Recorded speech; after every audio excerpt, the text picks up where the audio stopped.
Insightful podcasts by informative hosts.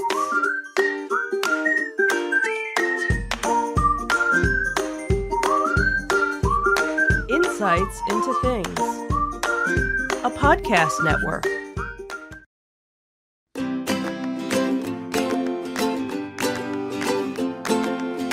Welcome to Insights into Teens, a podcast series exploring the issues and challenges of today's youth.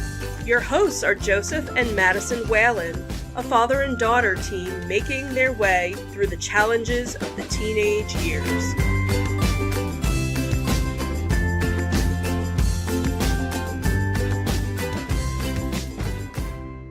Welcome to Insights into Teens. This is episode 171, Pride Month. I'm your host, Joseph Whalen, and my strong and confident co-host, Madison Whalen. Hi, everyone. How you doing today, Maddie?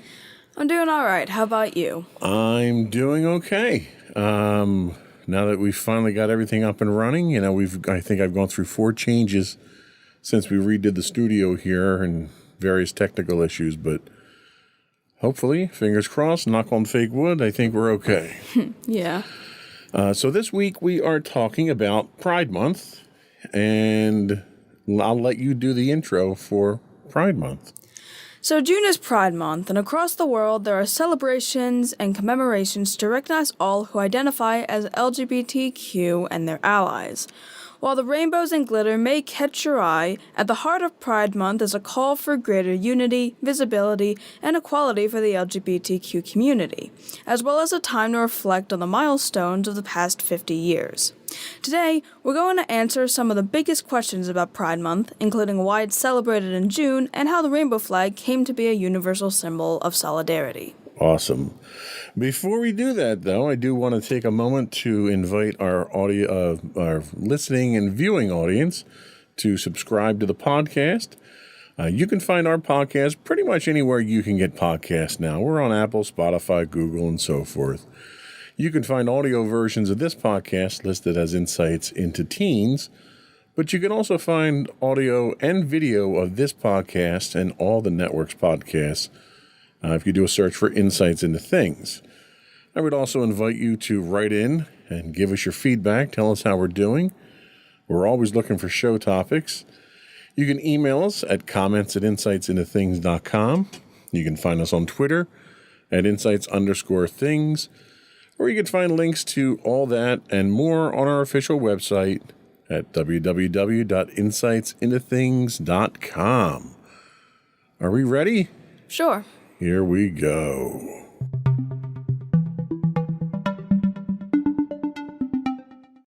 So what is Pride Month? Well, according to GLAAD, the Gay and Lesbian Alliance Against Defamation, which is a nonprofit organization focused on LGBTQ advocacy and culture change, founded in 1985, Pride Month provides, quote, an opportunity for the community to come together, take stock, and recognize the advances and setbacks made in the past year. It's also a chance for the community to come together and celebrate in a festive, affirming atmosphere. So from June 1st to June 30th, Pride celebrations, including marches, festivals, performances, and gatherings, are held to uplift the LGBTQ plus voices and last anywhere from several days to a full week.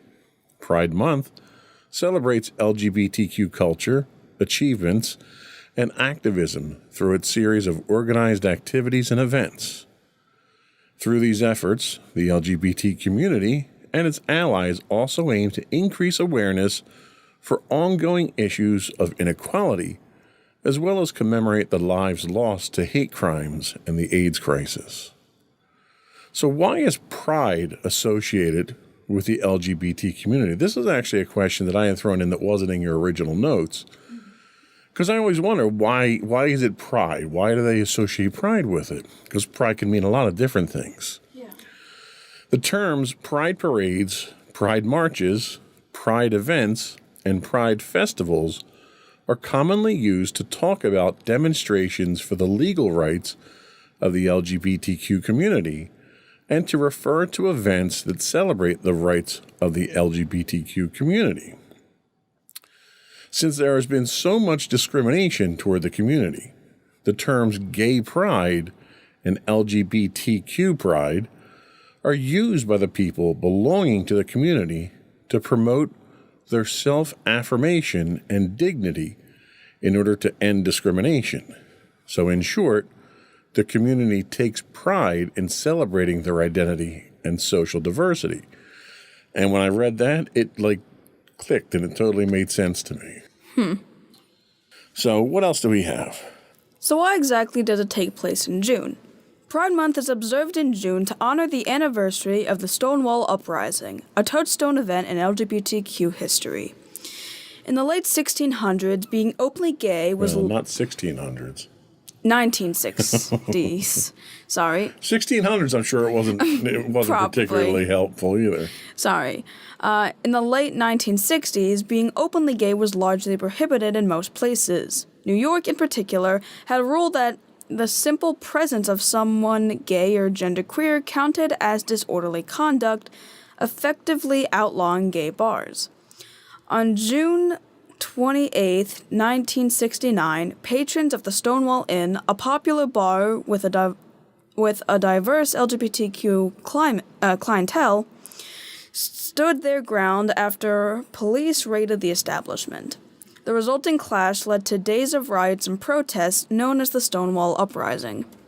1 year later, on the anniversary of the Stonewall Uprising, thousands of people flooded the streets of Manhattan in the Christopher Street Gay Liberation Day March, originally a protest that is now regarded as the first gay pride event ever. That evening, a similar march was held in Los Angeles. The following year came a march in Boston, and soon Washington, D.C., London, Tel Aviv, and then everywhere.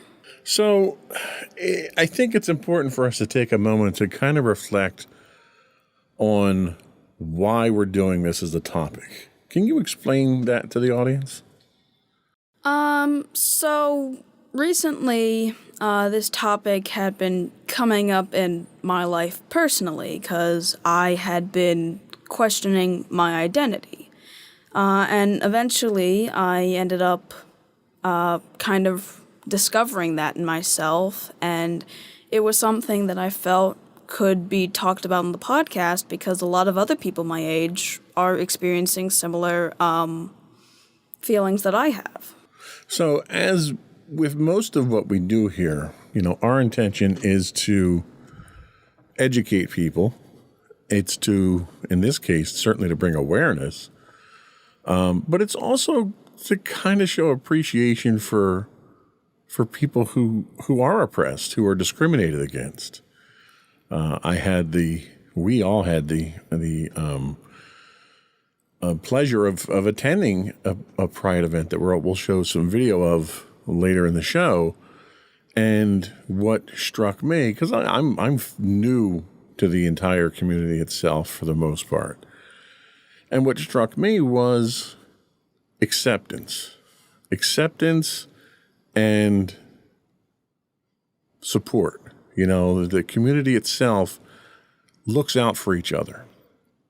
And given the state of affairs in the world today, I think society could benefit from that simple, basic philosophy of do what's right, support the community, look out for other people, and be a part of the solution, not part of the problem.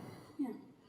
So, but this was really what we wanted to address initially, kind of set the stage for what Pride Month is and what we're going to be talking about.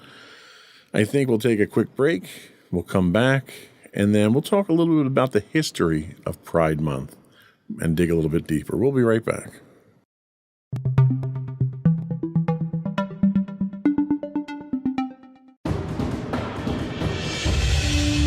For over 7 years, the Second Sith Empire has been the premier community guild in the online game Star Wars: The Old Republic. With hundreds of friendly and helpful active members, a weekly schedule of nightly events, annual guild meet and greets, and an active community both on the web and on Discord. The Second Sith Empire is more than your typical gaming group. We're family. Join us on the Starforge server for nightly events such as operations, flashpoints, world boss hunts, Star Wars trivia, guild lottery, and much more. Visit us on the web today at www.thesecondsithempire.com.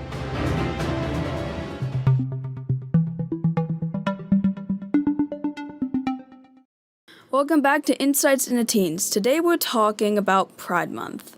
So we've already kind of discussed a bit of the history surrounding how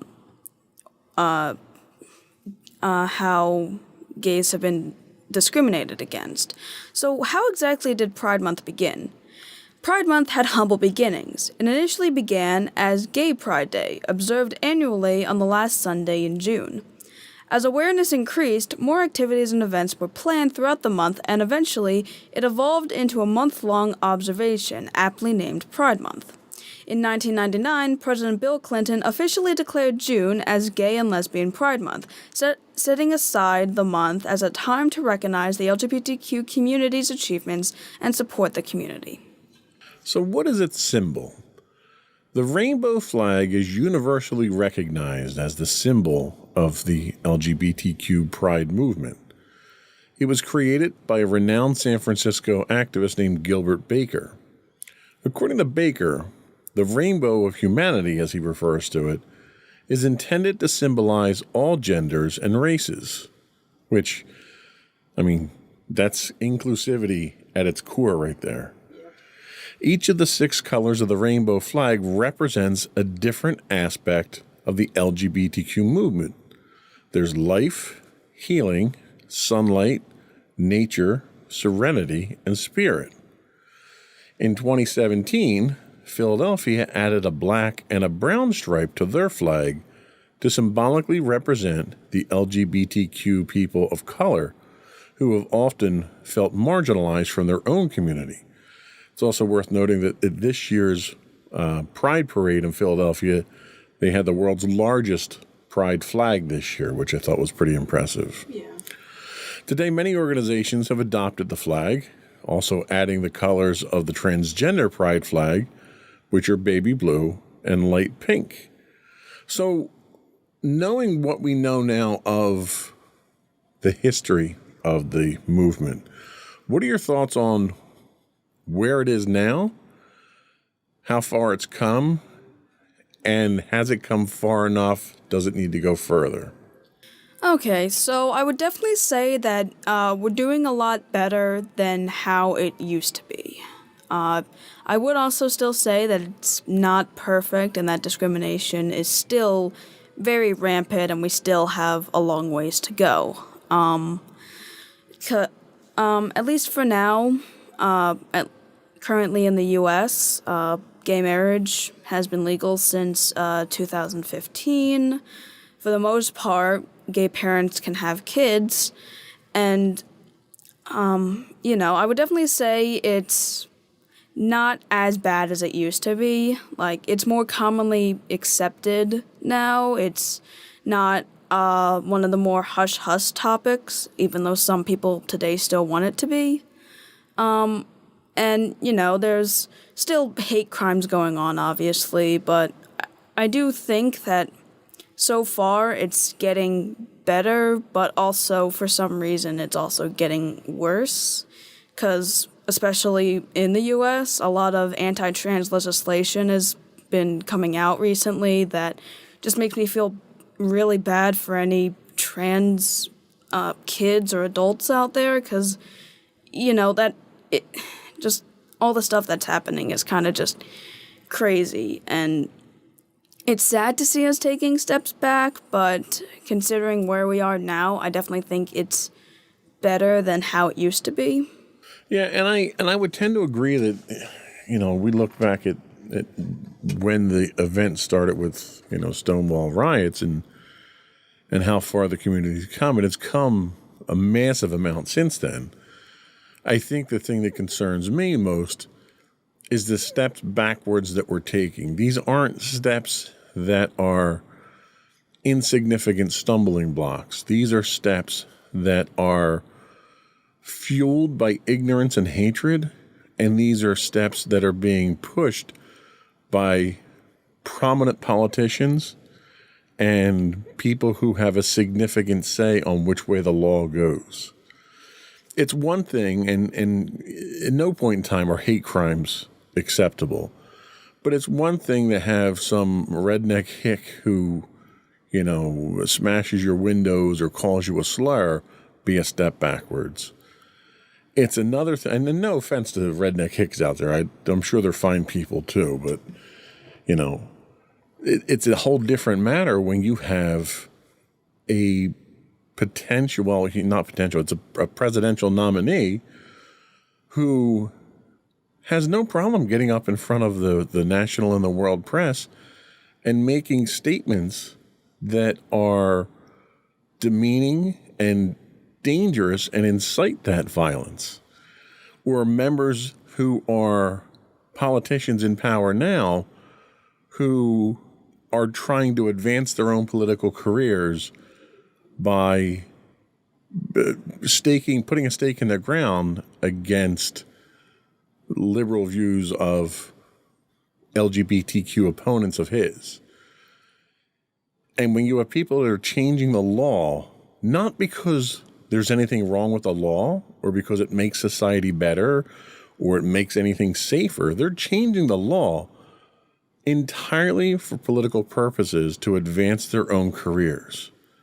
That's where it gets very dangerous. And that's the state that we're at now. Mm-hmm. And, the only way to fight that, fortunately, the way you can't fight ignorance. Those people out there who have hatred in them are uninterested in learning or understanding or appreciating. So they're much more difficult to turn around. When you have a politician who's abusing his power and attacking a segment of the population just for the sake of advancing his own career, they're easy to deal with. You just vote them out of office. Yeah. We have the power to do that. And certain politicians from the conservative side that have those views now are starting to see the pushback that society is having on their hatred that they're trying to push. So society, fortunately, can make a difference there. Yeah. What are your thoughts on that? Yeah, that's definitely one of the reasons why when I turn 18, I'm most certainly going to register to vote the minute I can, because I want to see change. I don't want to have to be scared of being myself. I don't want other people to be scared of being themselves. I want everyone to have the equal opportunities that we're all meant to. I don't want to have to see, people not be allowed to do things just because of how they identify or who they are. Because so many of the stuff that, is being outlawed for people of the community is stuff that I don't even think the government should really be trying to regulate anyway. So I'm very much looking forward to voting and being able to make a change that way. One of the narrow-minded political candidates that I was talking about, I'm not going to name names here, I don't want to mudsling, but one of the things that they tend to pound their chest over and make a big deal about is this concept of drag queen story time. Now, we sat through drag queen story time at the Pride event that we went to, and the stories that were told during this weren't sexual in nature. They weren't corrupting to minors. They were talking about acceptance of understanding who you are and what your place in society is. And they were wholesome messages, and they were inspiring messages. And that is what these politicians are terrified of. They're terrified that they won't be able to brainwash you anymore. That when you have someone out there who's, according to them, indoctrinating children, they're indoctrinating children to understand that you can be whatever you want to be and whoever you want to be. And nobody should tell you who you are, who you can love, who you can be in a relationship with. It's the narrow-minded conservative thinking that wants you to think their way who's most threatened by that. And that's why they're attacking this community now. And it's blatantly obvious, once you take a few moments to understand what the community is and what it's about. It's about basic dignity. It's about basic human rights. The government has no place telling you who you can be and what you can be and who you can be with. The country was founded on these principles. Yeah. And now you've got politicians who, because it's contrary to their beliefs and their, distorted view of the world, they're threatened by it, and they're trying desperately to squash it. Yeah, it's kind of bleak, but I think we, as the people, have the power to make the changes that are necessary to take care of things. Yeah. So let's take our second break, and when we come back, we're going to do something a little bit different in our third segment. We're going to do a question and answer session. I'm going to ask you questions, and hopefully you're going to give me answers and the audience. And then we'll show our video and kind of talk about what the event was and how it went down. So we'll be right back.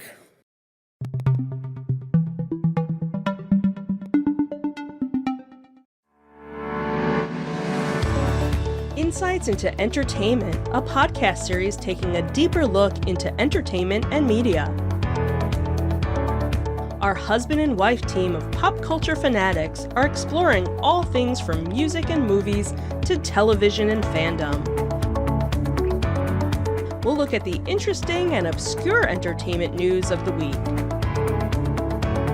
We'll talk about theme park and pop culture news. We'll give you the latest and greatest on pop culture conventions. We'll give you a deep dive into Disney, Star Wars, and much more. Check out our video episodes at youtube.com/insightsintothings. Our audio episodes at podcast.insightsintoentertainment.com, or check us out on the web at insightsintothings.com.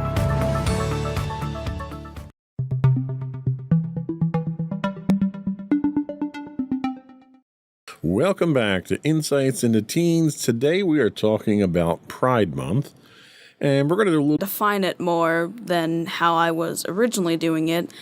I've come to realize that I'm aro-ace, basically aromantic asexual. That's what it stands for, and basically what it is, it's I just don't feel romantic or intimate attraction to anybody. And, I'm fine being single, I'm fine not getting married. That's kind of what it is. And Pride Month became important to me because it meant that there was acceptance, and I wanted to feel accepted for, the way I felt. And while I would say that my group technically isn't as aggressively attacked against as many of the other groups, we live in a world where it's strange to not have those feelings. And if you don't have those feelings, a lot of people think that there's something wrong with you.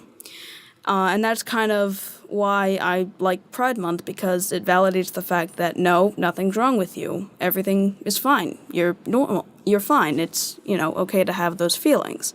So that's kind of why Pride Month is important to me, because not only do I feel more accepted in my identity, but I also want others to feel that same acceptance. And that's that unity and that support of the community we had talked about before. I think that's wonderful. Next question is, how do you celebrate Pride Month? So technically this is my second year fully celebrating Pride Month as I've been out. And something that me and Mommy have done for the past 2 years is go to this cute little Pride Festival in Pittman. And it's a really cute area that has little vendors where you can buy like little trinkets and stuff. There was the drag story time.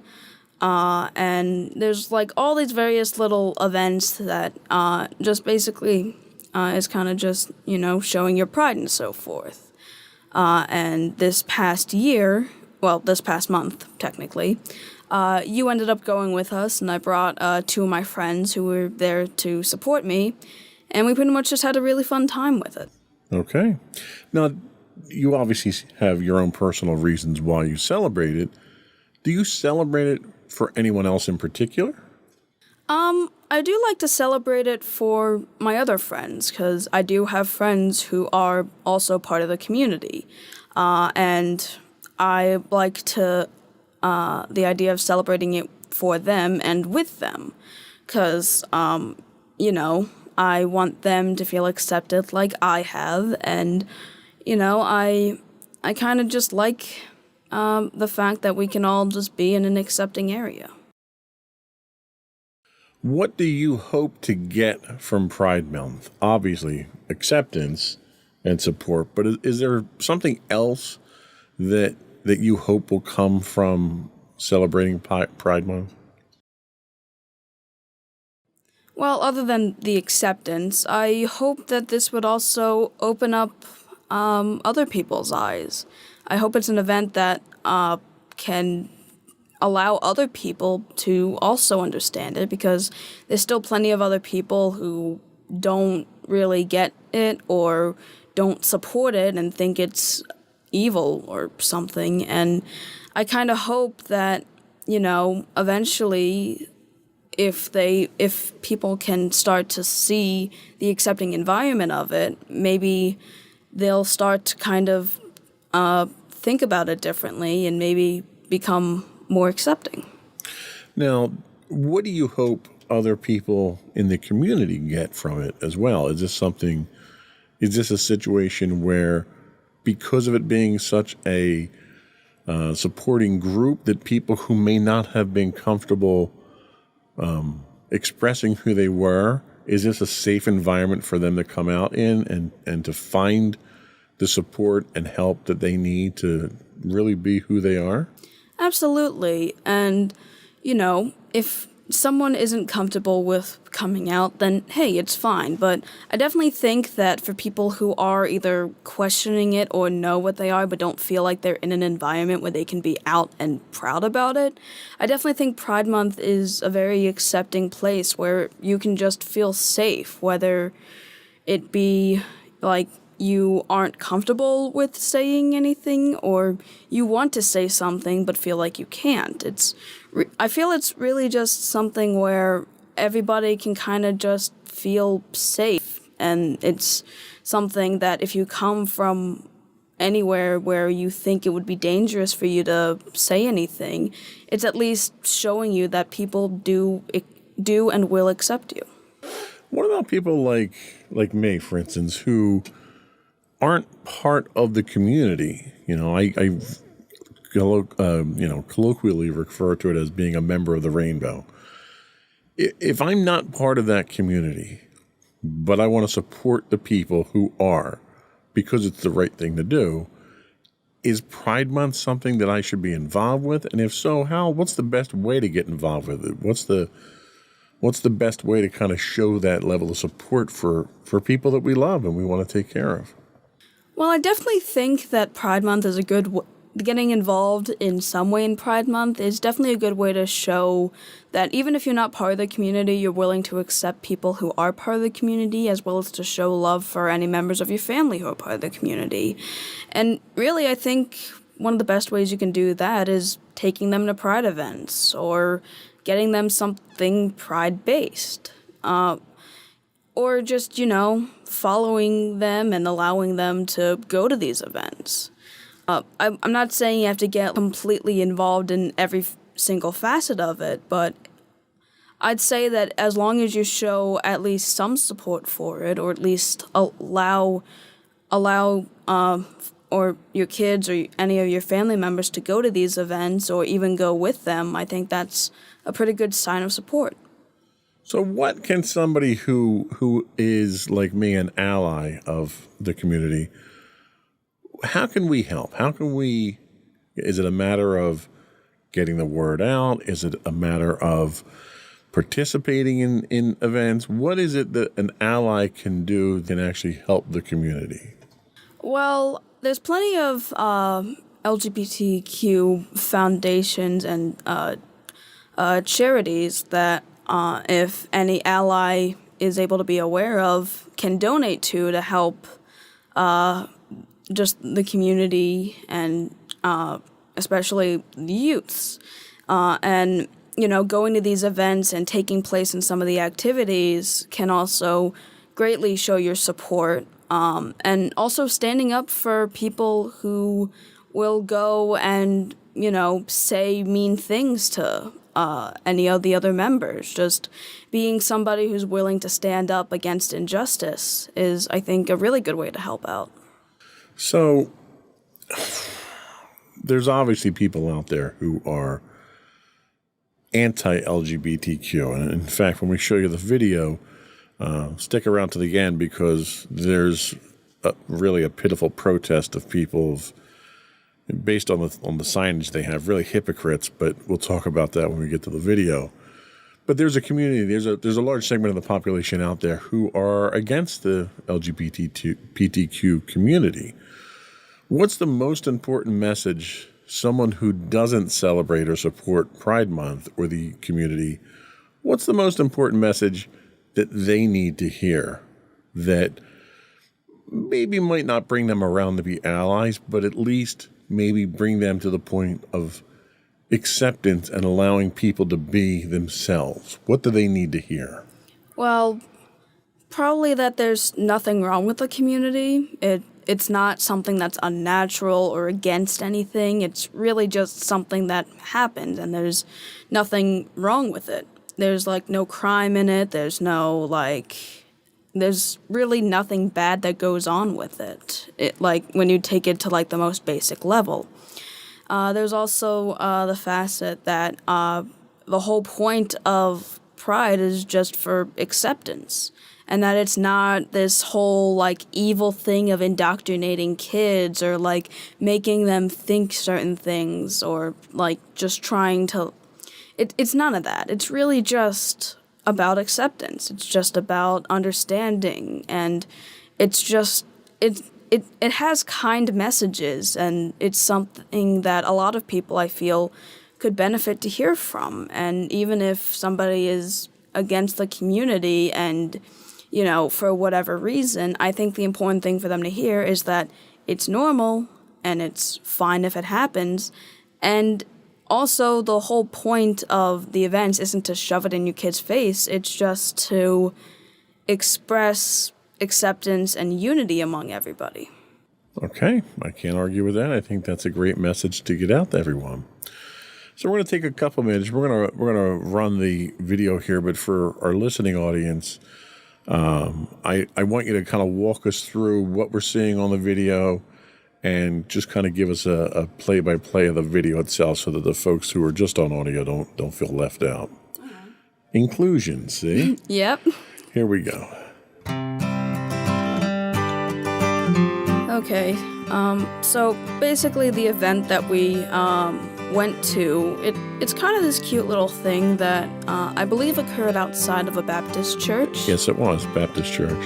And pretty much what it was there were various little vendors. There was...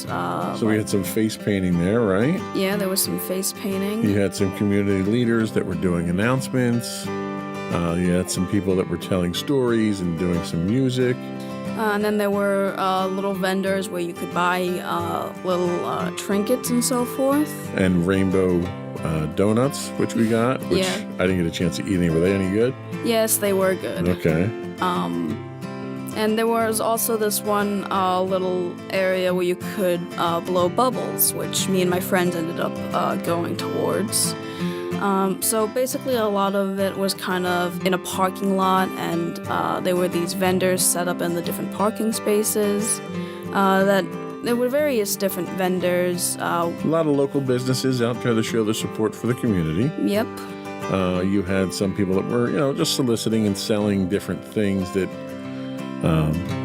they had a mix of Pride stuff and non-Pride stuff. I wound up buying a D20 dice container that had really nothing to do with Pride, but they were selling other 3D printed things for Pride.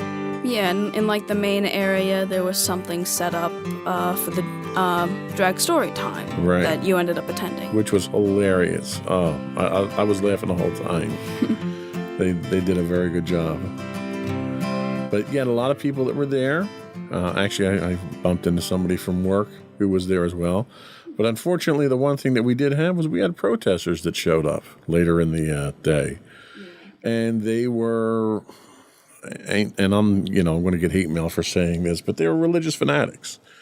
You're going to come out there and stand on a corner and say that Jesus saves, and he can help you, and you don't realize that people don't need saving. They don't need help.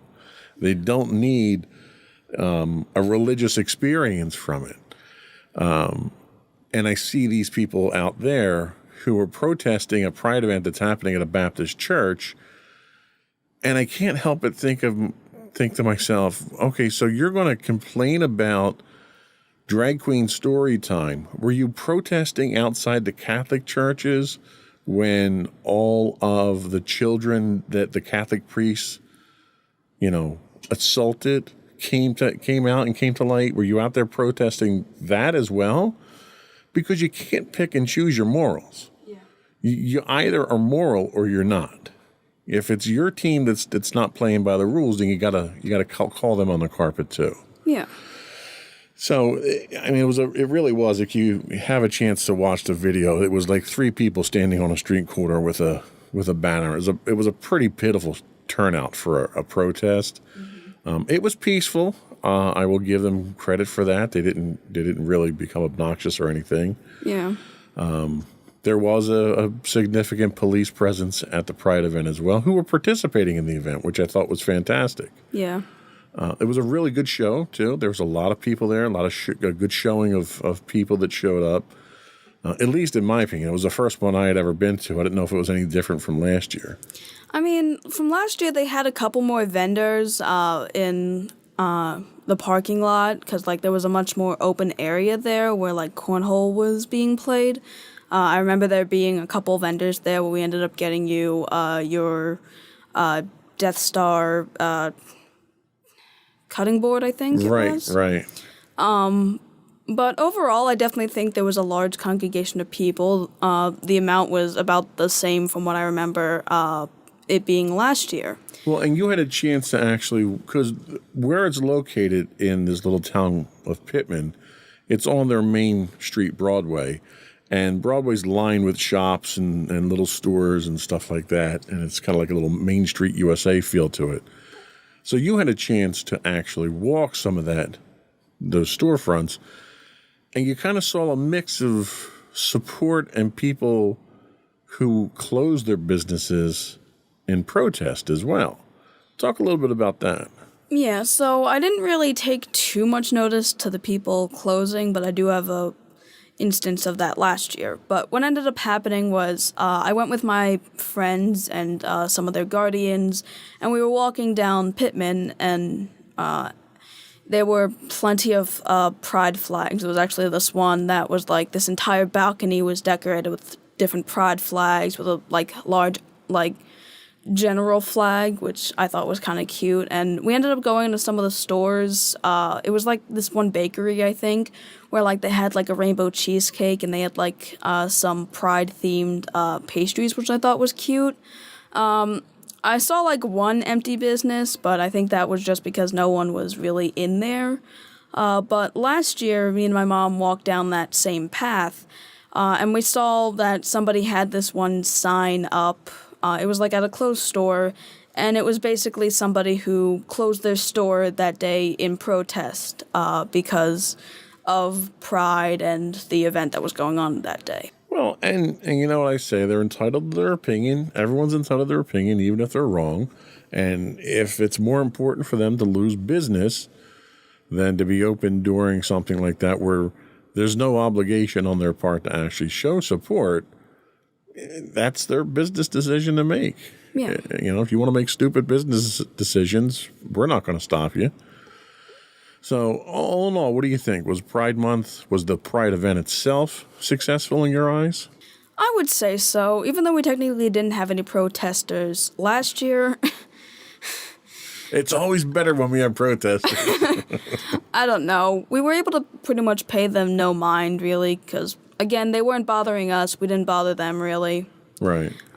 So I would still say it was a very successful event. I had a lot of fun with my friends. It was just you could feel the accepting environment even if you weren't taking part in too many of the activities. Yeah, that was really what my takeaway was. Just the positivity and the acceptance and the uplifting energy that I felt at the event was really something I walked away from that feeling pretty good. I don't know. I don't want to say it was a warm, fuzzy feeling, but it really was. When you walk away and you're around that many positive people who are supportive, it was a very enjoyable time for me. Yeah. So, but I think that was all we had. I think we're going to take a quick break, come back, and we'll get your closing thoughts and then finish up the business. All right. We'll be right back.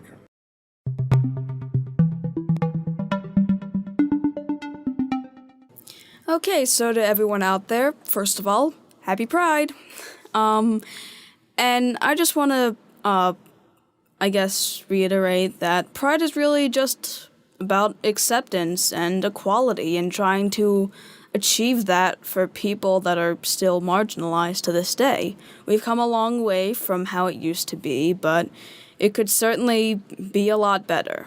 There's still issues going on around the world, and there's still stuff that we have to work on, but I'm at least happy with the progress we're making so far, and to especially the younger generation out there, we have the power to make the change that the world needs to see. So, just keep that in mind.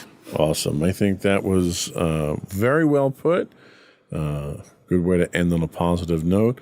And just as a footnote to this and the next several podcasts we're going to be doing, we're kind of taking on some of the more controversial topics, some of the more debatable topics, some of the ones that will generate more hate mail for us, I think. Well, hateful attention is better than no attention, I guess. I guess that's true. So if you disagree with this or our take on the topics that we're going to be talking about, what are some of the things that we're going to be talking about?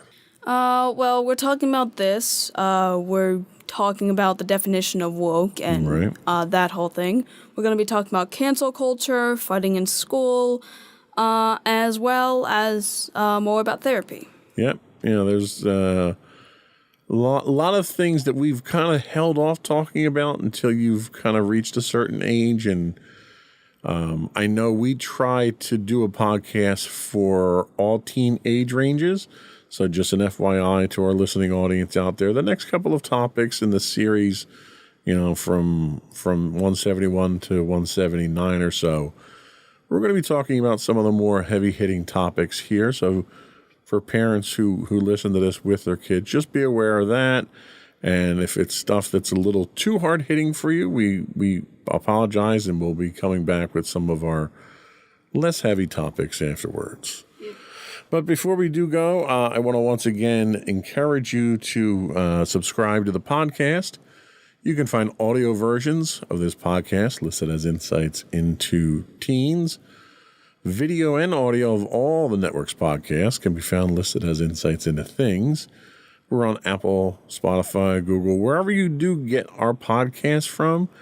I ask that you give us a thumbs up or a vote or a review or whatever your podcast source of choice does. Let people know, what kind of quality we give you, what kind of service, and, even if it's bad. I mean, I'll take bad reviews. Just, feedback. Just give us something. Yeah, feedback is good. Speaking of feedback, you can give that directly to us by email at comments@insightsintothings.com. You can hit us on Twitter at insights_things. You can find all of our videos on YouTube at youtube.com/insightsintothings. We do stream live. Well, not live. We stream pre-recorded 5 days a week on Twitch at twitch.tv/insightsintothings. Side note there, if you're an Amazon Prime subscriber, you do get a free Twitch Prime monthly subscription. We'd appreciate you throwing that our way if you could. We're also on Facebook at facebook.com/Insights Into Things podcast and Instagram at instagram.com/Insights Into Things, where you can find links to all that and more on our official website at www.insightsintothings.com. Should I even cut to you at this point? I'm not even sure what you're going to say, but and you. And don't forget to check out our other two podcasts, Insights into Entertainment, hosted by you and Mommy, which, we have a decent selection to choose from. Not sure when we're going to bring a new one out, but, That's better. That was almost positive. Thanks. And 8 to Tomorrow, our monthly podcast hosted by you and my brother Sam, which hopefully we will have a new episode out. We don't have too many of those, but, We are scheduled for tomorrow. You get what you can, I guess. And that's it. Another one in the books. Bye, everyone. Bye.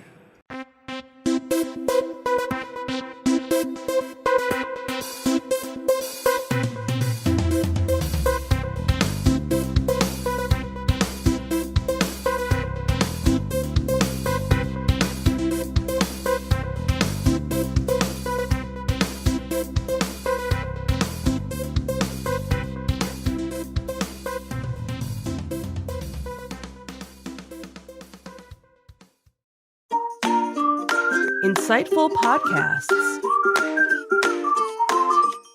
by informative hosts.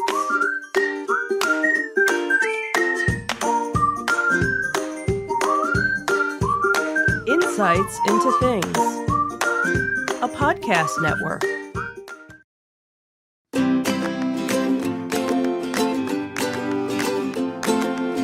Welcome to Insights into Teens, a podcast series exploring the issues and challenges of today's youth. Your hosts are Joseph and Madison Whalen, a father and daughter team making their way through the challenges of the teenage years.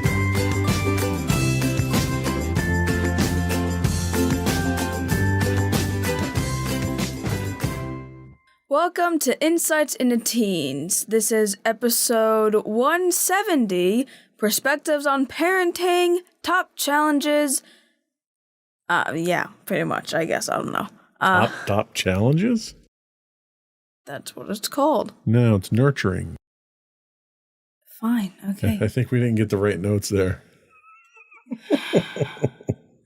I'm your host, Madison Whalen, clearly not very good at it, and my co-host, Joseph Whalen. Hi, how you doing? How you doing? I'm doing great. Kind of figured as much. And as hopefully with our, more penultimate, not really penultimate, really. What do you call these? Our tens? Our tens, yes. As with our tens for now, we have a special guest, my mother and co-host of that kind of dead podcast, Insights into Entertainment, Michelle Whalen. Wow, that was an intro. There's our marketing department again for you. Hey, it makes it more fun, I'm not great at this, but it makes it so that everybody laughs along. There you go. That's all that matters. Sure. We all have fun in the process, right? All right, so this is one of our Perspectives on Parenting episodes that we're trying to do every 10 episodes. We have just concluded our emotional intelligence series, and this is kind of the transition into the next period. Right. And last time we actually only got through one of the planned segments we had for questions, so we're going to be spending this episode going over the second segment of questions, that being that of nurturing. And pretty much this is just going to be a Q&A between me and my parents, and it's kind of get more of the parenting perspective about how challenging it is to be a parent. Without further ado, I think we can get started. How about you? Sure. All right. I guess I should do a transition now. Probably. Okay, we'll skip all the credits and everything now. Okay, let's go.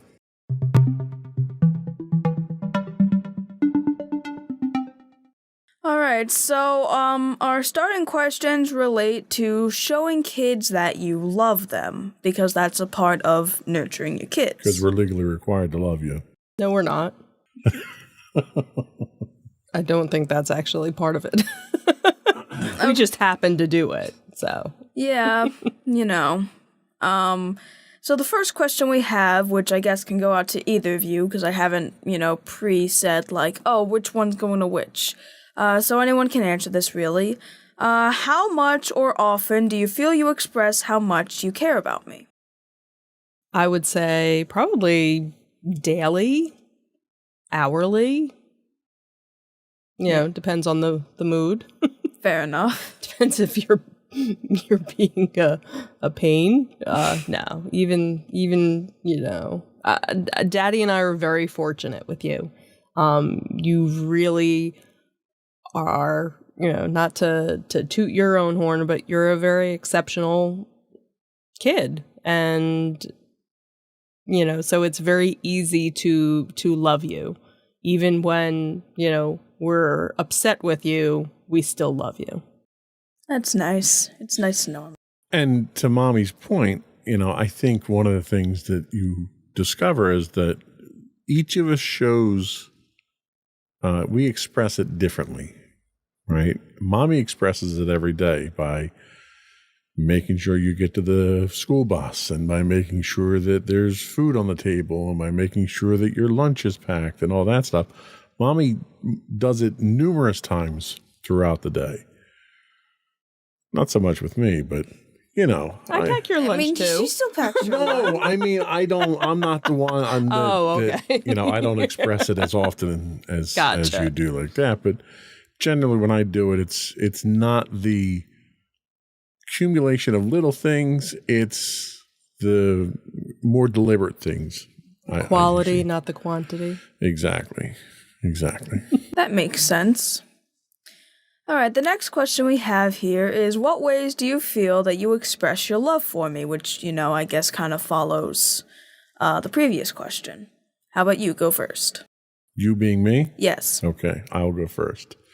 Well, I think I do it by spending the time that we spend together. We spend a lot of quality time together, especially when it's study time or homework time or project time for school. I enjoy doing stuff like that with you. Or playing rock band, or, it's, to me, I'm more into the experience and spending time and dedicating that to you. But I also like buying you presents and stuff and little things. Like we have our Temu days and stuff, and it's like whenever I put an order in, I make sure I get something for you because I know it lifts your spirits and it's something that makes you smile. That makes sense. So besides, basically taking care of my every whim in the morning and during the entire day, how else do you think you express your love, Mommy? Well, I think, spending time with you. We haven't done it in a while, but we used to have TV time every night where we would just sit and watch, television together. We go and get our nails done together. We'll, take trips to Five Below, usually on a day off from school. I try and, take a day off or take time off from school, from work, to be able to spend the day with you and, do Dave & Buster's or go to the mall or something, where we have that fun time. Especially when I can't together. go to Dave & Buster's. Right, because we do it intentionally to make sure that, Daddy's left out. I think in general, I think we're very fortunate that you enjoy spending time with us. Like that's a bonus. Right. And I don't know how long that's going to be like that. So I think Mommy and I are wise enough to take advantage of that when we can so that we can enjoy that time now. Yeah. All right. So this is going to get a little dark. So prepare for this, I guess. Would any factor about me that came up, such as my gender or sexuality, cause you to love me any less? And who's that for? Either of you, honestly. I'll go first. Okay. It had no bearing whatsoever.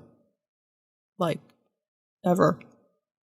I knew from the moment I, wanted to be a mom that no matter what the gender was, I would love the child.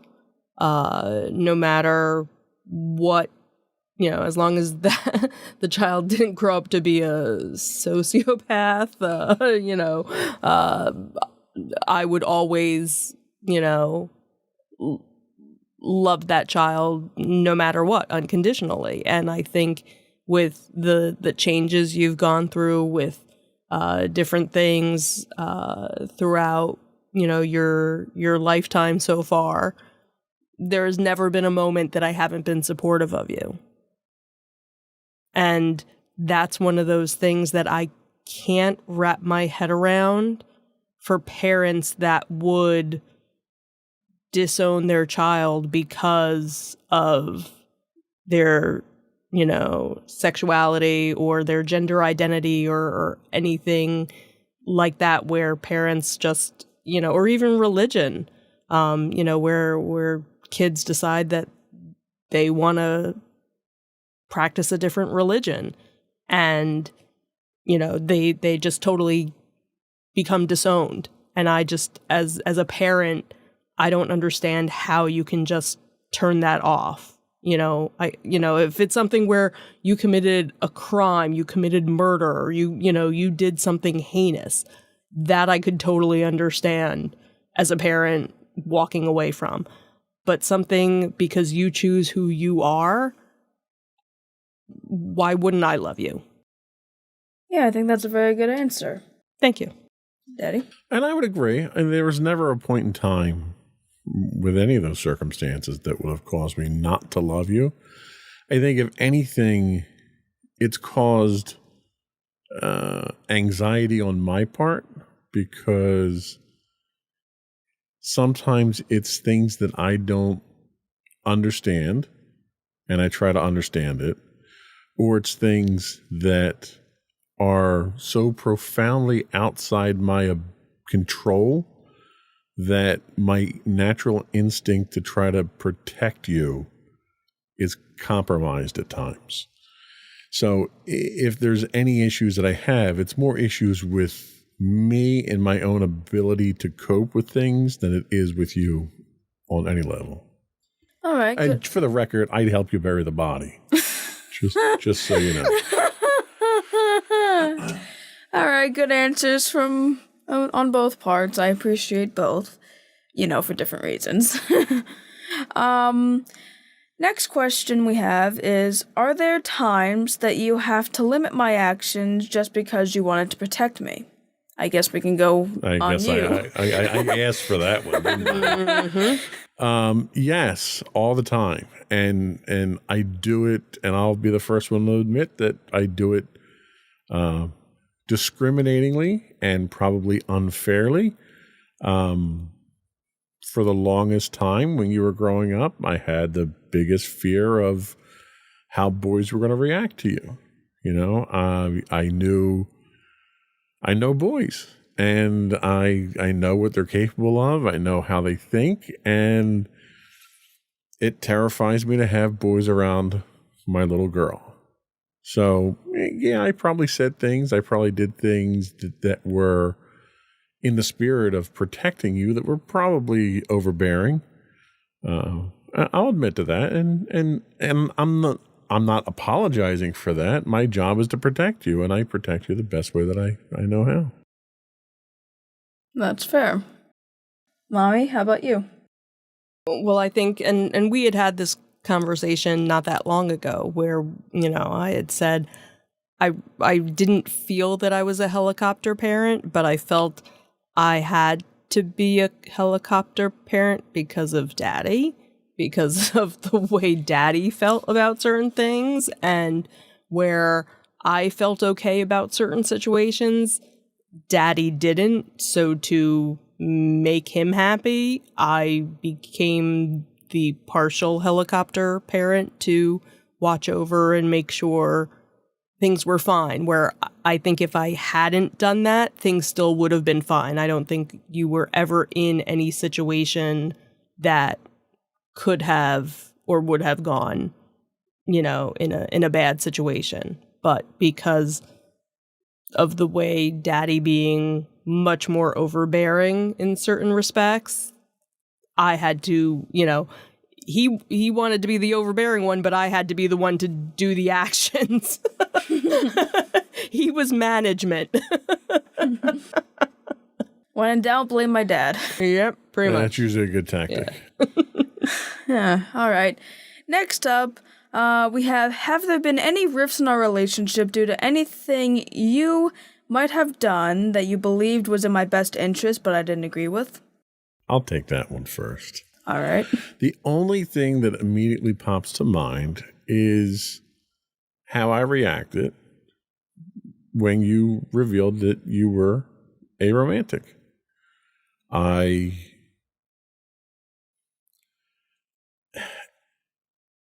So I think my reaction was probably misinterpreted, but it was probably not presented in a way that was acceptable. And I think that, at least it felt to me as though it kind of drove a wedge between us for a little while. And my point was, you're young. I understand you feel this way, but, let's not close ourselves off to other opportunities. And you interpreted that as, I wasn't respecting how you felt. And I totally understood where you were coming from with that, but that was not the intention. That was not the message that I was trying to get across. And I didn't present it in an acceptable manner. Okay, going a bit dark there. Well, you asked. I guess so. Mommy, anything with you? I don't think so. Because I think I've been the voice of reason when certain situations like that, have come into play. You've been grounded twice in your life, and that was, you were in nursery school at the time. I can't even remember the last time you were punished for something, And I didn't have to help bury the body that time. Right. You had a couple of timeouts, and, other than that, it might be something, hey, did you finish the laundry? Oh, wait a second. You were supposed to work on laundry yesterday or the day before, stuff like that. So it's, for the most part, I really can't, say that, oh yeah, here, it's those small things. It's, the things that, all right, so laundry didn't get folded. All right, whatever. We'll turn the dryer on again and we'll fluff everything up and we'll fold it tomorrow, So I think that's where, fortunately, when it comes to school, when it comes to your grades, obviously never an issue on our part. You're harder on yourself than Daddy or I ever have to be. So that's never, something. So if it's, you didn't do a chore, okay, you didn't do it today, you'll do it tomorrow. Okay, that's fine. All right. Good answers. Next up, we have, do you think one of the many jobs of a parent must be to love and care for their kid, or is it something that's more optional? Clearly, I thought it was a job to love you, but I think if you're a decent human being, you do. I don't think it's an optional thing, and I don't think it's really a job. It's, do you love your kids? If you don't, why'd you have kids? To me, it's a natural thing to me. And that's really the only way I can explain it. That makes sense. No, and I think it's much, I'm trying to think of the wording, but it's kind of, it's a duh, why would you have kids? But unfortunately, there are people that do have kids for the wrong reasons. And unfortunately, parents sometimes just don't have that paternal instinct or that paternal desire. And, you'll see where, people have kids and then hand the kids off to the grandparents or some other family relative to raise just because they have no connection to that child. So it seems kind of, again, like a duh, why wouldn't you love your child? But there are people out there that have kids that have no connection to them, just because, you know, of past trauma with them, or they're just not that parenting type. So it's not as obvious, I think, as you know, some people think it is. All right, I agree. Next question we have is there anything that I could do that would make you stop loving me? Pretty simple question. Is it really? Because it's a pretty profound question. Really. I mean, I guess, but like there might be a simple answer. I don't know. It's one of those things where, no, right now I couldn't think of a single thing that you could do that would make me stop loving you. 20 years from now? I don't know, maybe. It's subjective. For me, at least. How about you? Yeah, probably, you know, the same. You know, unless you did something to cause great harm, or, you know, I don't know. You know, you get the nuclear codes and you know, blow up a couple of countries. I don't know. I'll cross that one off the list. Check. All right, the last one we have for this segment is, should all parents on some level have love for their child no matter what? Well, you're really pushing this whole love thing. Do you not feel love? No, I'm just asking your opinion. Do you need a hug? I think we covered this with the previous question, but yeah, I think all parents should have love for their child. You know, whether there's a disconnect or not, I can certainly see situations where that happens, but I don't know. It's not like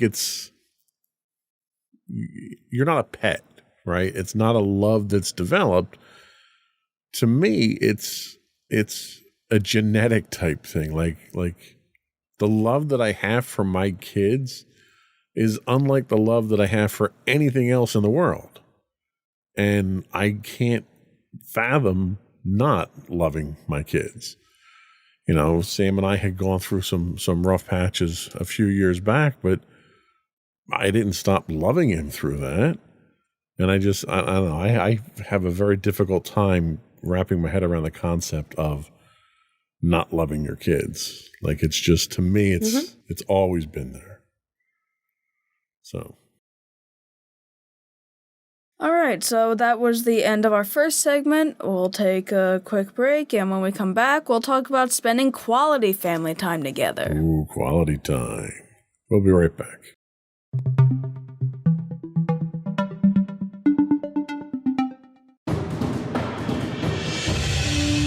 For over 7 years, the Second Sith Empire has been the premier community guild in the online game Star Wars: The Old Republic. With hundreds of friendly and helpful active members, a weekly schedule of nightly events, annual guild meet and greets, and an active community both on the web and on Discord. The Second Sith Empire is more than your typical gaming group. We're family. Join us on the Starforge server for nightly events such as operations, flashpoints, world boss hunts, Star Wars trivia, guild lottery, and much more.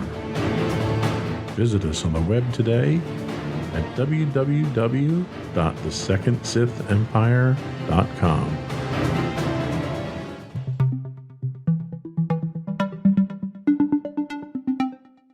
Welcome back to Insights into Teens. Today we are on our second Perspectives on Parenting episode. And right now we're going to be talking about spending quality family time together. First question in this segment is, what would you consider to be quality family time? Me, quality family time is any time I get to spend with my family. And it doesn't have to be game night or vacations or anything like that. I mean, we've done 16-hour rides to Disney and back, and I consider that quality time. You know, whenever we're interacting with each other, I think, is quality time, because you're building that relationship, you're enjoying the time together, and that's probably the most important thing to me, at least. All right. Next question we have is, do you think the idea of spending time as a family can differ from different households?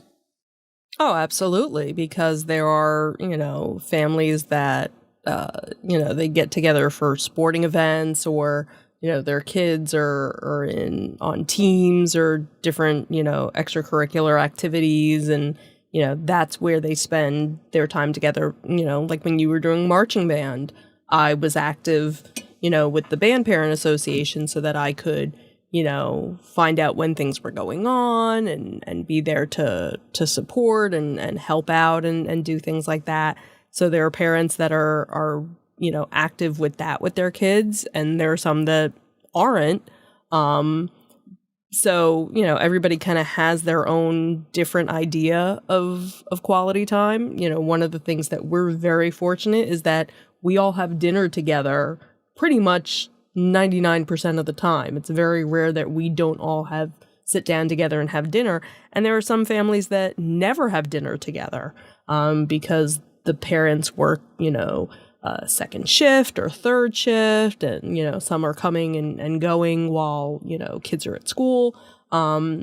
So sometimes, they might only get to have a meal together, on a weekend or on a day off from work or something, where for us, that's something we do every day.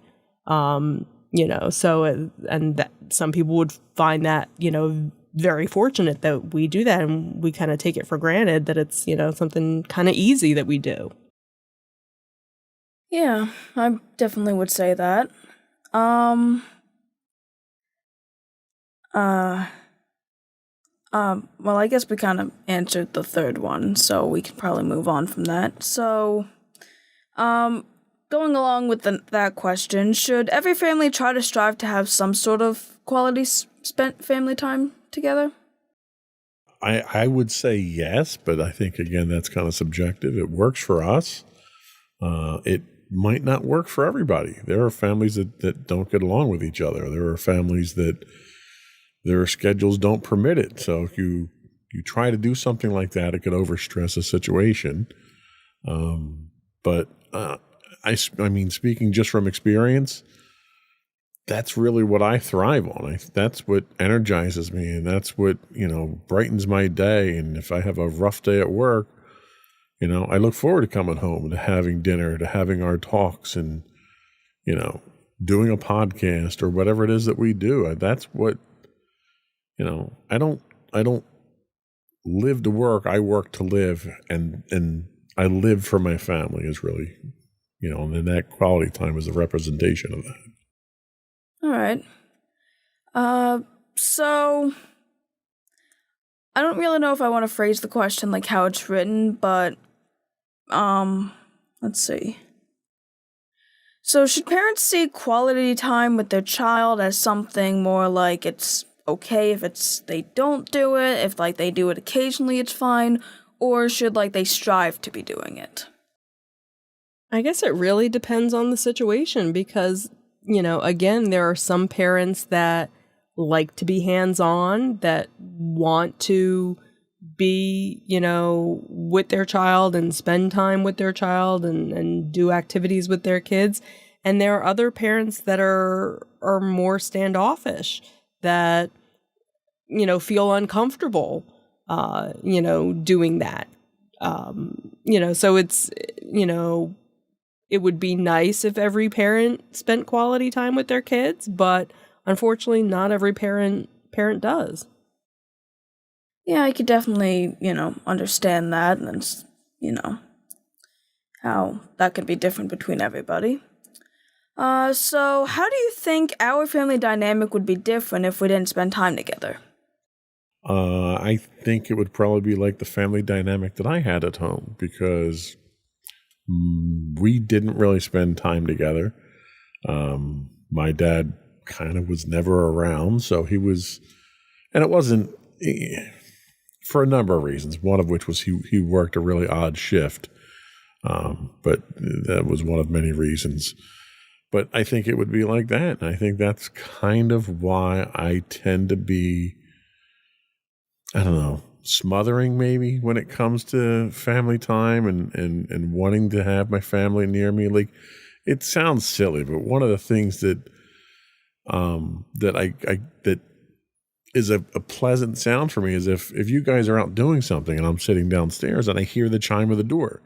It's like, oh, everybody's home now. So like the house is complete now. The house has like a completely different feel to it when it has the family here than if I'm here by myself. So it's one of those things where I don't think I'd like the family dynamic if we didn't have that family time. I can certainly understand that. Final question we have in this segment, because, for some reason some of the other ones just ended up combining, is do you enjoy that we all have time to spend with each other? Yeah, absolutely. I think, it's wonderful that we all get along and that we all enjoy each other's company and that we do enjoy, going and doing things together, during the week and, on the weekends and vacations and things like that. But I also think it's nice when we get to have our time away from each other too. It's not where we're, we spend 24/7 together, because I think, it kind of makes the time that we do spend together special. When, if I go off to Red Tent or something with, friends of mine, or you go and do something with friends of yours, or Daddy does stuff, with random people because I have no friends. No, I was going to say, like when you play your Star Wars game, technically you're home, but you're not, engaging with us. You're, doing your own thing. I think that's important as part of the dynamic as well, is for everybody to have, that time away from the family unit, as well. I have that effect on people, Yeah, where we just don't want to be around you. They want to get away from me. That's one of my talents. Right. Well, either way, that was the end of our second segment. We'll be right back and talk about being a role model. Role models.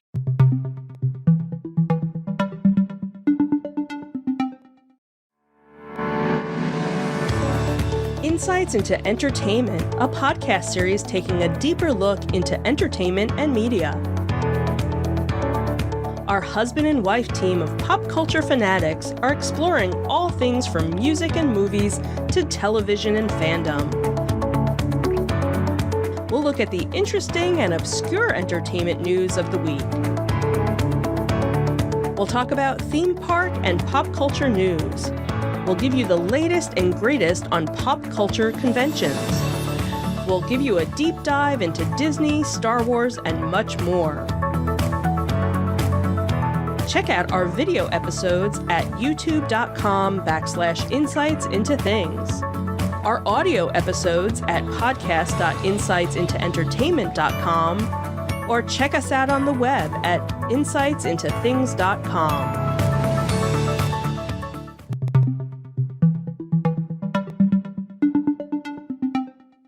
Welcome back to Insights into Teens. Today we have our episode on perspectives of parenting, which honestly now I'm starting to realize is completely different from the title of the podcast. Never mind.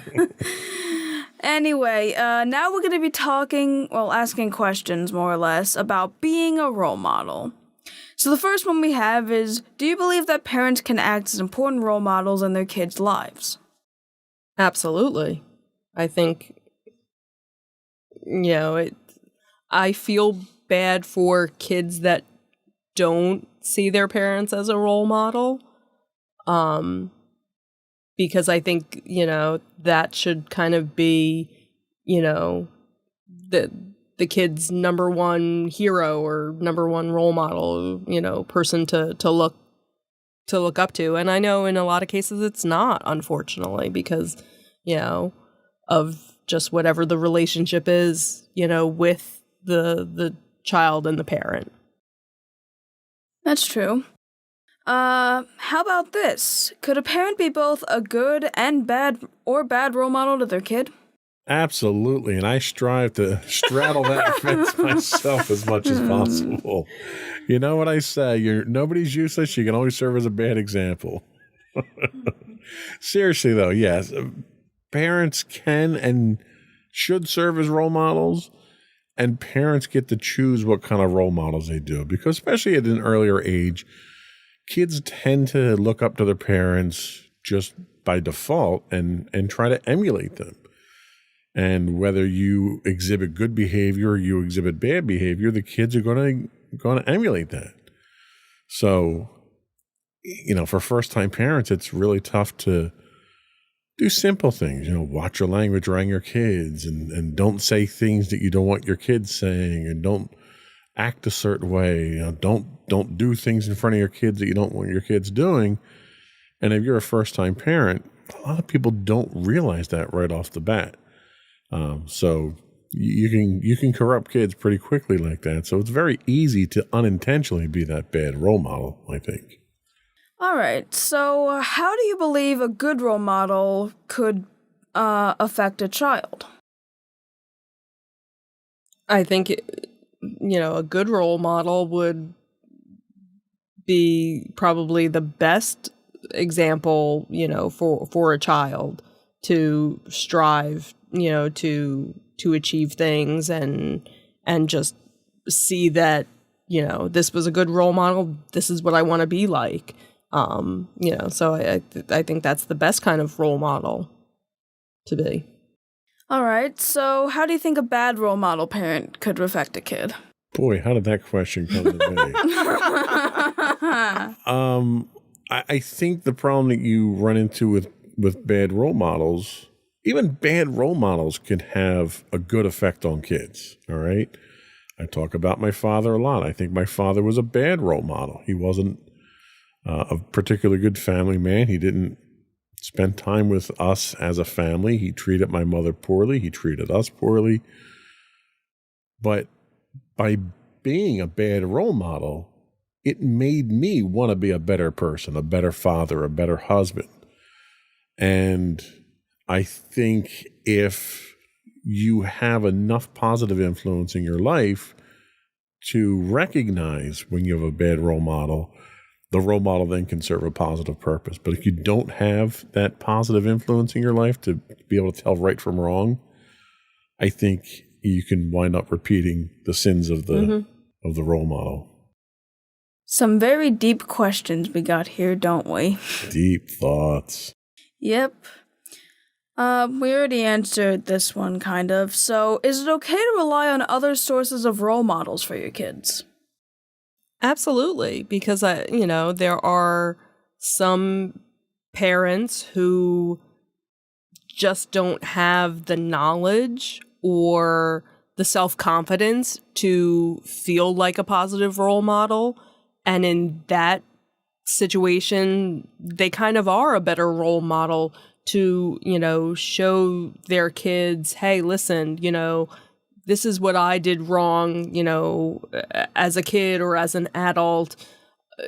Don't follow my examples. Look towards, this other relative, or, as much as I would hate to say, ooh, look at this celebrity, maybe, somebody that they know, or, that maybe the child looks up to for other reasons, a sports figure, even, look, this person went to college and this person strived to make all these changes and better themselves.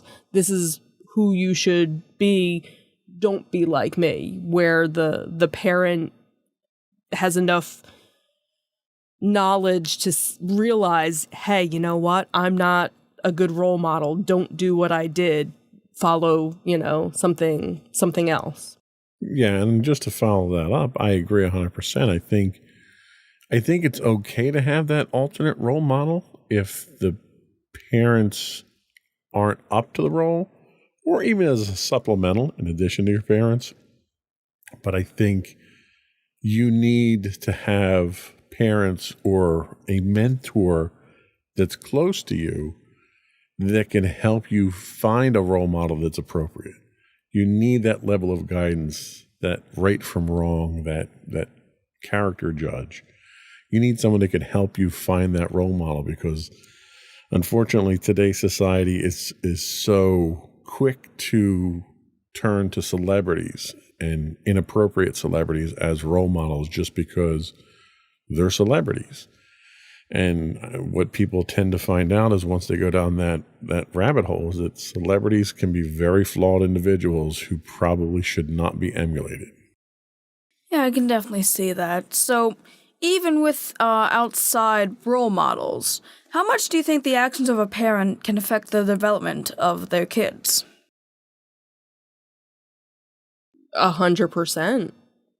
If it's the parent that's around, your child, and probably even if the parent isn't around the child, you're still affecting that child. You figure there are parents of divorce where a child might, split their time between two households, and maybe if they're spending certain time with one parent versus the other, that could, have a positive or a negative effect on the child, depending on what type of environment that child's in. So it's kind of hard to say. It could kind of go either way, I think. All right. And the final question I have for all of us is, how do you feel about the possible role modeling you've given me over the years? I think we did horrible. I think I did too much role modeling because you're personality-wise very much like me. Which isn't necessarily a bad thing, but that was never my intention in role modeling you. My biggest hope is that you are you. I want you. You're a unique, brilliant, wonderful, creative individual, and I want you to be you. I don't want you to be a mini version of me. And there's to a certain extent, I did the same thing with Sam, and I don't know if it's just because of a forceful personality I have or what, but I want the genetics. The genetics. I want you to be you, and I think maybe I was too much of a role model at times, but I think at this point in time you're starting to blossom and come into your own, and you are that unique person that I always wanted you to be.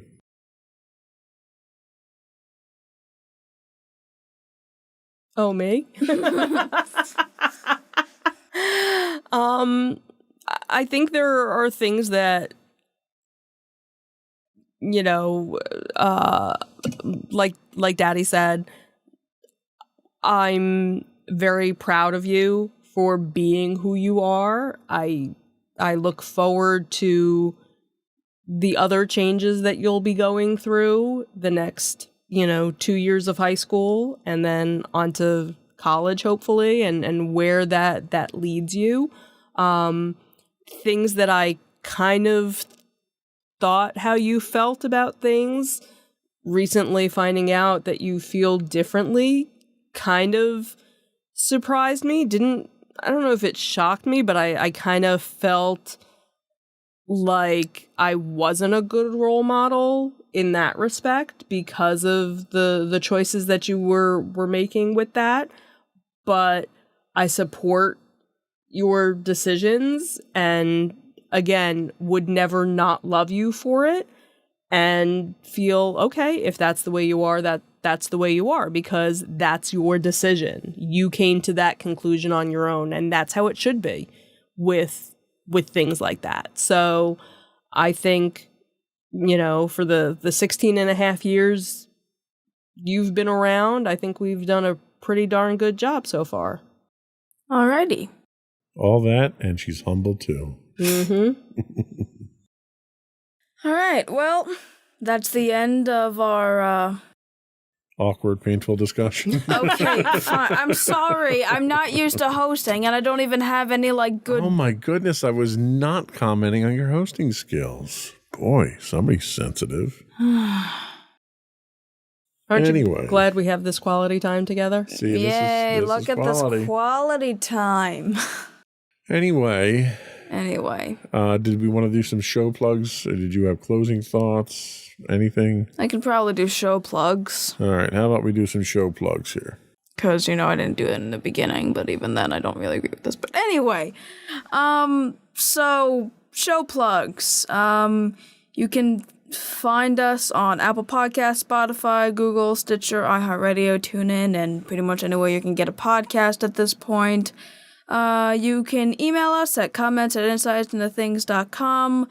Let us know how we're doing. Tell us your show topics. Tell us what you don't want us to do. All that good stuff. Ask us where the bodies are. We're still trying to find those bodies, people. You can get us on Twitter at insights_things. We're on YouTube at youtube.com/insightsintothings. We stream 5 days a week on Twitch at twitch.tv/insightsintothings. You can find our audio podcast listed as podcast.insightsintoteens.com. You can find us on Facebook at facebook.com/insightsintothingspodcast. We're on Instagram at instagram.com/insightsintothings. And you can get links to all these and more on our website at www.insightsintothings.com. That's it. Yep. Another one in the books. Bye. We don't need your advertising. All right, You're fine. not Bye, helping everyone. anything. Bye.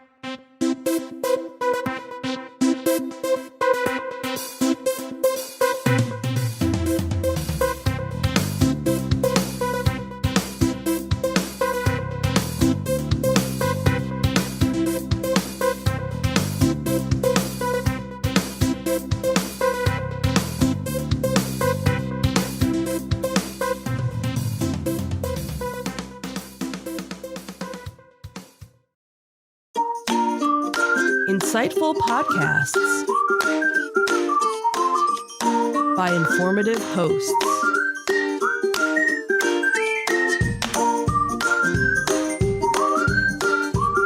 Insights into Things, a podcast network.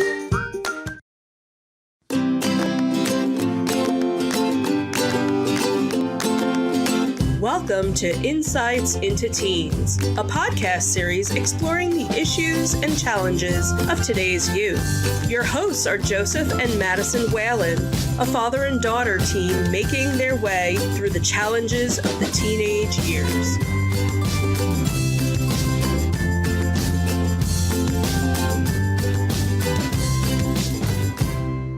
Welcome to Insights into Teens. This is episode 169, Living a Happy Life.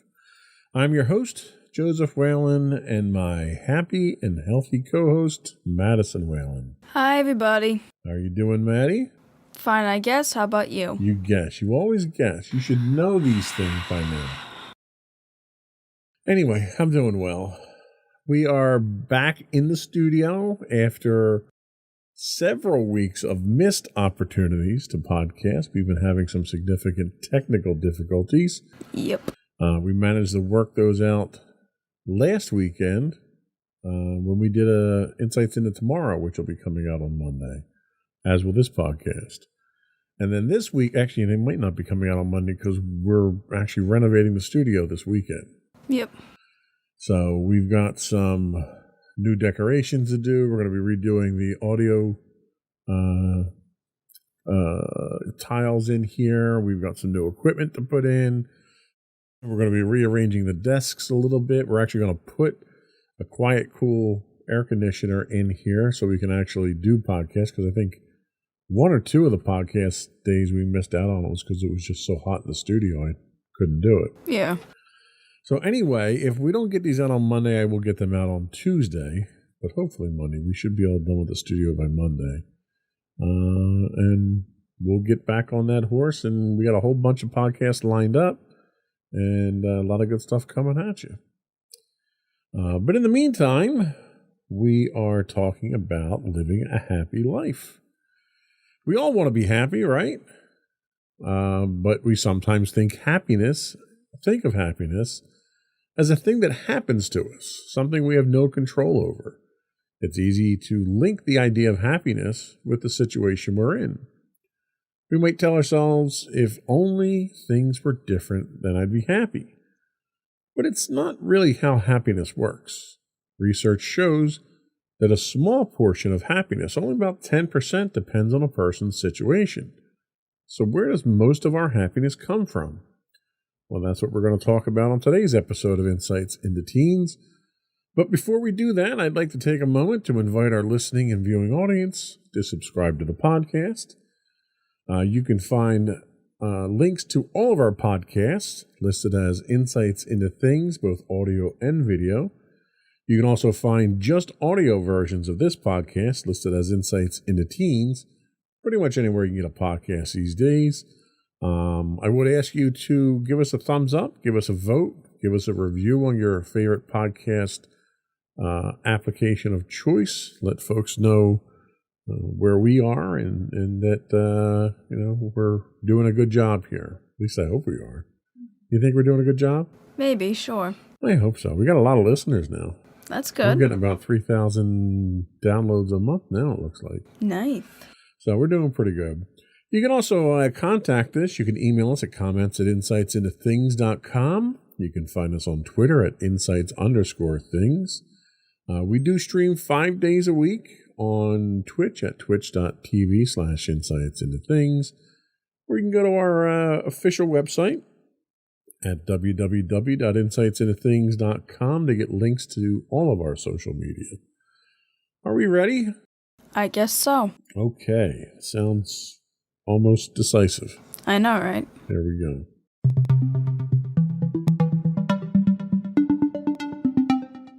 So this is the last episode we're getting from kidshealth.org in this series of emotional intelligence, or EQ, IQ, I forget what it was. 10 episodes. Something like that. 10 episodes of dealing with emotional well-being that we got from Kids Health. So we thank them once again for being such a valuable source to us. So they tell us that part of happiness depends on personality. Some people who have a naturally happy demeanor, or some people have a naturally happy demeanor. I guess I should read it the way I wrote it, huh? Probably, yeah. Would make a lot more sense. Yeah. But we all know people who are cheerful and optimistic most of the time. Their upbeat personalities make it easier for them to be happy.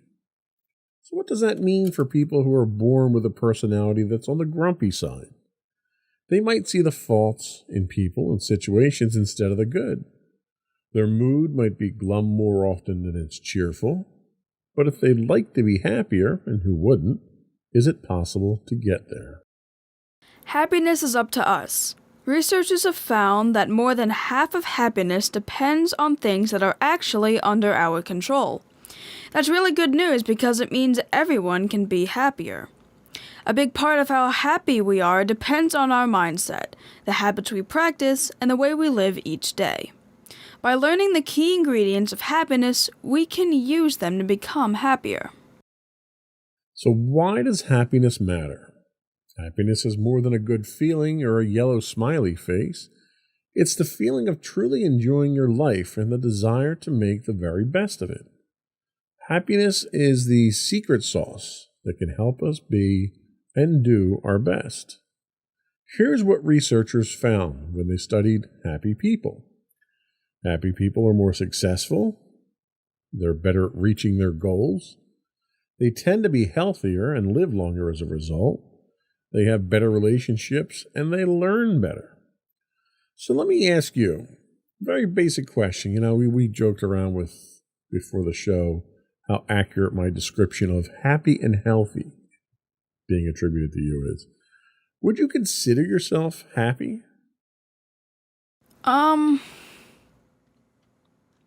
the most part, yeah, I live a pretty good life. say I appreciate it for the most part. While it's definitely not perfect, nothing really is. So I'd say that, well, I guess based on my way of life, I should probably be happy. You phrase that in a very interesting way. You say you should be happy. What makes you think you should be happy? Is it expectations that Mommy and I put on you that make you think you should be happy? No, I guess it's really just the position I am in my life, because a lot of people would really want to be in my shoes, because it's like, I have a good home. I don't have to worry about food. I have good grades. I'm in, the good classes. I have a promising future, I have a lot of good things, and I feel like I should be happy for them, or because of them. But I sense that you're not happy. Is that what you're alluding to? That you should be happy?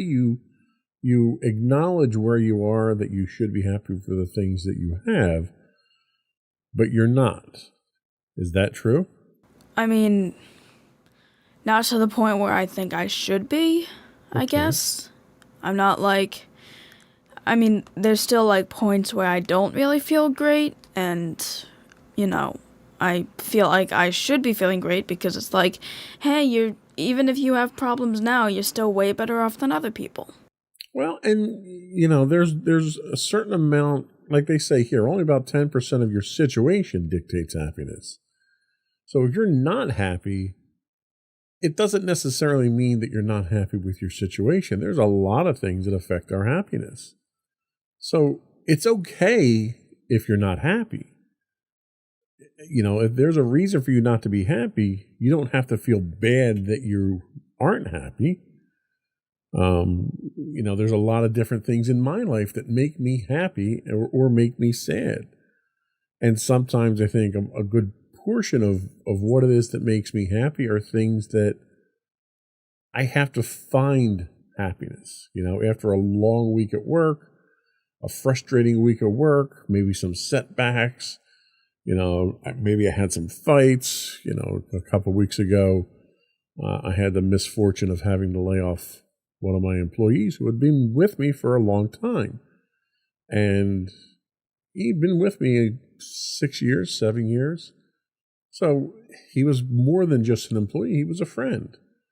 And that takes a lot out of you emotionally. And yes, while, career-wise and family-wise and house-wise and everything, I should have been happy, there are things that happen in our day-to-day lives that rob us of that happiness. So it's a good portion of that is experience. So it's not unusual to go through periods of being unhappy. And a lot of times those periods of unhappy are based on experiences, or they're based on just feelings that we have of different things, inadequacy, lack of confidence, social awkwardness. It could be any number of things that make us unhappy. But it sounds like you have an idea of where happiness is, at least, because you can recognize that you're not there right now. Now, if you can recognize where happiness is, do you have an inkling of what it would take to be happy? To some extent, yeah. I know what stuff makes me, feel good and stuff that doesn't make me feel good. Like, getting a good grade, that makes me feel good. Spending time with friends, that makes me feel good. Watching videos, spending time with cats, or playing games, that makes me feel good. And then, there's stuff that doesn't make me feel good, and I'm able to recognize, why that stuff doesn't normally make me feel good. Okay. Well, and we're going into a kind of a long holiday weekend right now, because you're out of school tomorrow, you're out of school on Monday. Is the lack of, because you're a perfectionist, I think we've clearly established that on this show over the years, is the lack of pressure of not having school that drives you something that makes you unhappy, where you don't have, you spoke earlier before the show about not feeling passionate.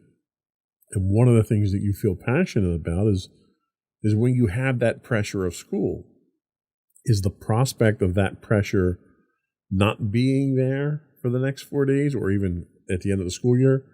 Is that something that maybe robbed you of some of that pleasure that you get from overcoming some of those things and makes you happy?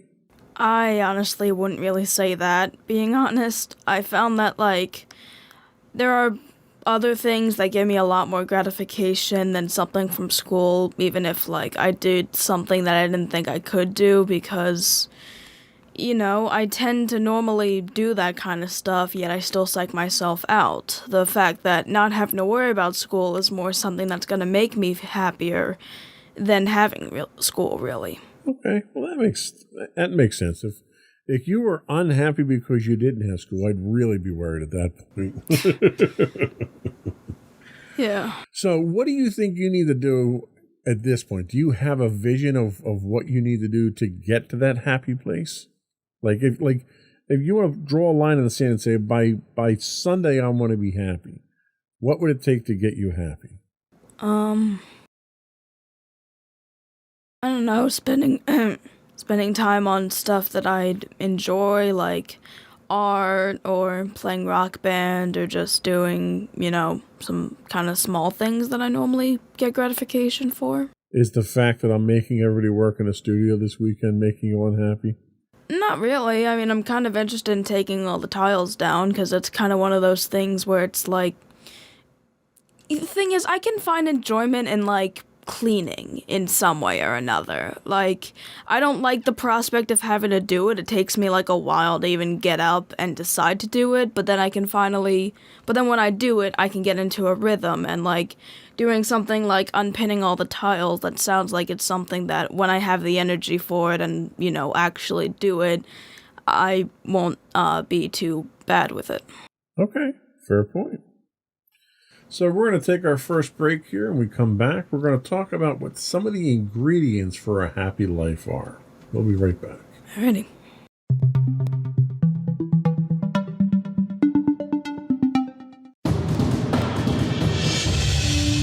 For over 7 years, the Second Sith Empire has been the premier community guild in the online game Star Wars: The Old Republic.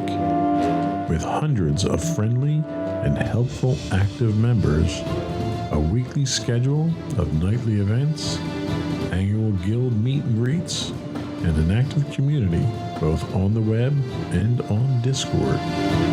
The Second Sith Empire is more than your typical gaming group. We're family. Join us on the Starforge server for nightly events such as operations, flashpoints, world boss hunts, Star Wars trivia, guild lottery, and much more.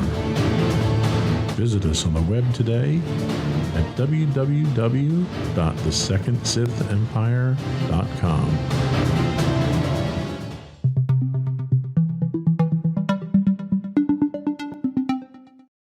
Welcome back to Insights into Teens. Today we're talking about living a happy life. And now we're going to discuss the ingredients for a happy life. Happiness is so important in our lives that it has its own field of research called positive psychology. Experts in this field have found that there are key things that make people happier. One of those key things is kind of obvious: positive emotions, such as joy, gratitude, and love, amazement, delight, playfulness and humor, inspiration, compassion, hope and calm, creativity, excitement, and enjoyment, being a few examples. We all like to have these positive feelings. Besides feeling good, positive emotions do good things for our brains and bodies. They lower stress hormones, help ease anxiety and depression, and improve our immune system. Feeling some positive emotions every day has a big effect on our happiness and well-being. That's why it's so important to do things that give us positive feelings. Even simple actions like playing with a child or a pet, like you enjoy time with the cats, going for a walk outdoors, any of these things can inspire these feelings. Knowing how to manage our negative emotions is also key to happiness. Difficult emotions are a fact of life, but the way we handle them makes all the difference. Another key aspect are our strengths and interests. The things we're good at and like to do are our strengths. We all have strengths even if we haven't discovered them yet. Some of the strengths include the things we're interested in, like music, art, science, building things, cooking, and reading. Any skills we have, like painting, playing an instrument, or playing a sport, as well as our good qualities such as kindness, humor, or leadership. Happiness increases when we discover our strength and practice it. The more we practice a strength, the better we get until we really master it. When we get really good at doing something we enjoy, we can get lost in it, like cleaning or art or anything else that you've done. That's called flow. Get past this point in the day, then I know I'm going home, or something like that. And when that doesn't satiate that unhappiness anymore, when looking forward to that reward, whatever it happens to be, doesn't make me feel better when I think about it, that's kind of when I know I've reached my breaking point. Like, oh man, it's 11 o'clock in the morning and I've had to deal with 12 problems already, and I haven't even had lunch yet. And, that's when I get frustrated and I have to do something at that point. And for me, sometimes that's just getting up from my desk and walking around just to blow off steam or to cool off. Or, there's not a whole lot I can do in situations like that at work. But like if I'm at home and I get frustrated or something like that, I'll come upstairs and I'll sit on the couch and I'll talk to mommy, or I'll pet the cats and let them, get in my face and give me an allergic reaction. Then I've got something real to worry about at that point, right? So when you get to that point, it sounds like when you get to your breaking point, it's probably a little bit further along than is healthy to be honest with you. Do you think there is an earlier point that you can get to that helps you regulate that negative emotion or that unhappy state better? Probably when I'm first starting to kind of feel stressed, because at least when it comes to school, I have class after class, and basically the stress from one class kind of builds into the stress of the other class, and the only time I really get a break is during lunch, but then I have 4 other classes after that, so I kind of the stress kind of builds, and I don't normally have the time to release the issues of the stress from one class until when I go to another one. So really, I think what happens is whatever negative emotion I experience in one class, it tends to build onto other negative emotions from other classes, build onto it until I get to my breaking point. So you talk about stress a lot causing unhappiness. Is stress the primary source of the unhappiness that you seem to encounter? In a way, I would say, yeah.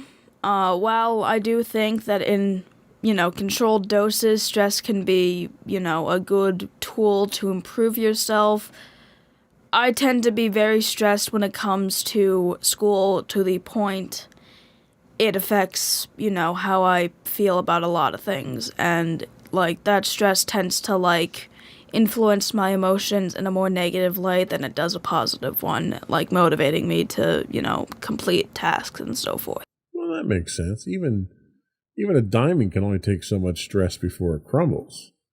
So I think really what you need to focus on is getting to that, recognizing that stress point, recognizing that unhappiness that you're getting to sooner, and then doing small things to get past that, to relieve some of that stress.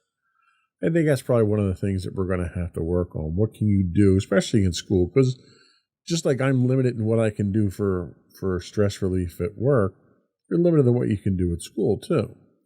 But there are things out there that you can do that we could try to make those things a little bit easier.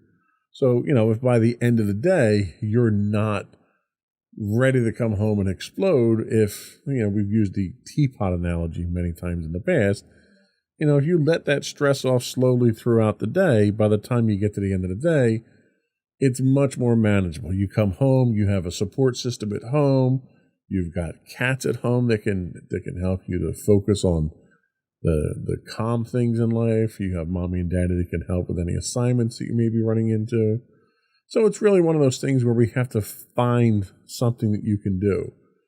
Is it going to see a counselor? Is it, regulating that stress by talking to friends in different classes strategically throughout the day? There's something that we'll find to get you through that day. And again, we're getting to the point where it's almost the end of the school year now. So whatever we find, we're going to have to find again when the new school year starts anyway. But I think if we get into that practice of finding those little stress breakers for you, it'll make life a little bit easier. So we're going to take our last break here. And when we come back, we're going to talk about different ways to get happier. All right, we'll be right back.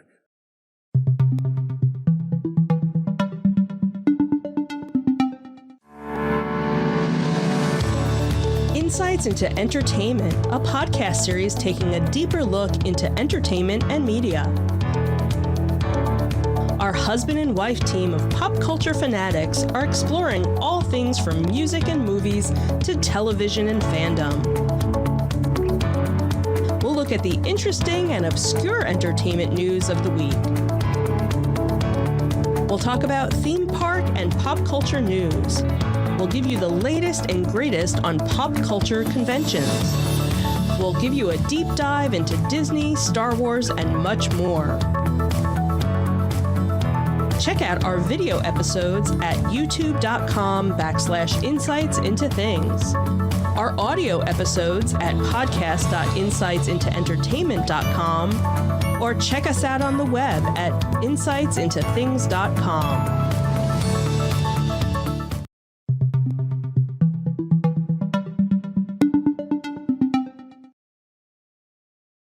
Welcome to, just confide in somebody they trust and, vent their emotions. And I think that's another area that I'm guilty in, is that I've always been a solutions person. I've always been the type of person that I'm presented with a problem and I feel compelled to solve that problem. I can't not hear about a problem and try and fix it. That's just not in my nature. And I've run into this issue with mommy. There are times that mommy has a stressful day and she just wants to come home and vent and tell me about it. And that's how she copes with it. And I'll listen to her and the wheels immediately start turning in my head as to, all right, this is what you should do, or this is what you should say, or this is who you should go to. And it's not helpful at all. Now, it's no secret that I'm not particularly helpful when it comes to these types of things. I admit that right off the bat. But sometimes I lose sight of the fact that not being not helpful can be detrimental to the situation at times. So I totally understand how I can probably aggravate the situation from time to time on that. So, I'm here to listen. If it's something that you don't want to talk to me or mommy about, let's figure out who you can talk to. Is it the counselors at school? Is it somebody else? Is it friends? Is it other family members? Is it maybe there isn't someone that you want to talk to about it? Maybe you just need to deal with it yourself sometimes. And if that's the case, that's okay too. Maybe mommy and I can be here kind of as that distraction that you need sometimes to back away from those stresses, to take a break, because when you get so embroiled in it and so immersed in it, it can tend to bog you down. Some of these are pretty dark emotions sometimes, and we don't want you to get bogged down in there. We need to reach down once in a while and pull you out of that quicksand and let you come up for some air. So that's kind of what we're trying to do here. The next week, we're going to be doing one of our Perspectives on Parenting podcasts. And I think it's important, as much as I need to understand what your stresses are, it's important for you to understand that you're laughing. Why are you laughing? Nothing, I'll tell you later. Okay. it's important for you to understand that when you become a parent, you don't get a handbook. There isn't a training course that you can go through. A lot of the things that we do as parents is we're learning on the fly.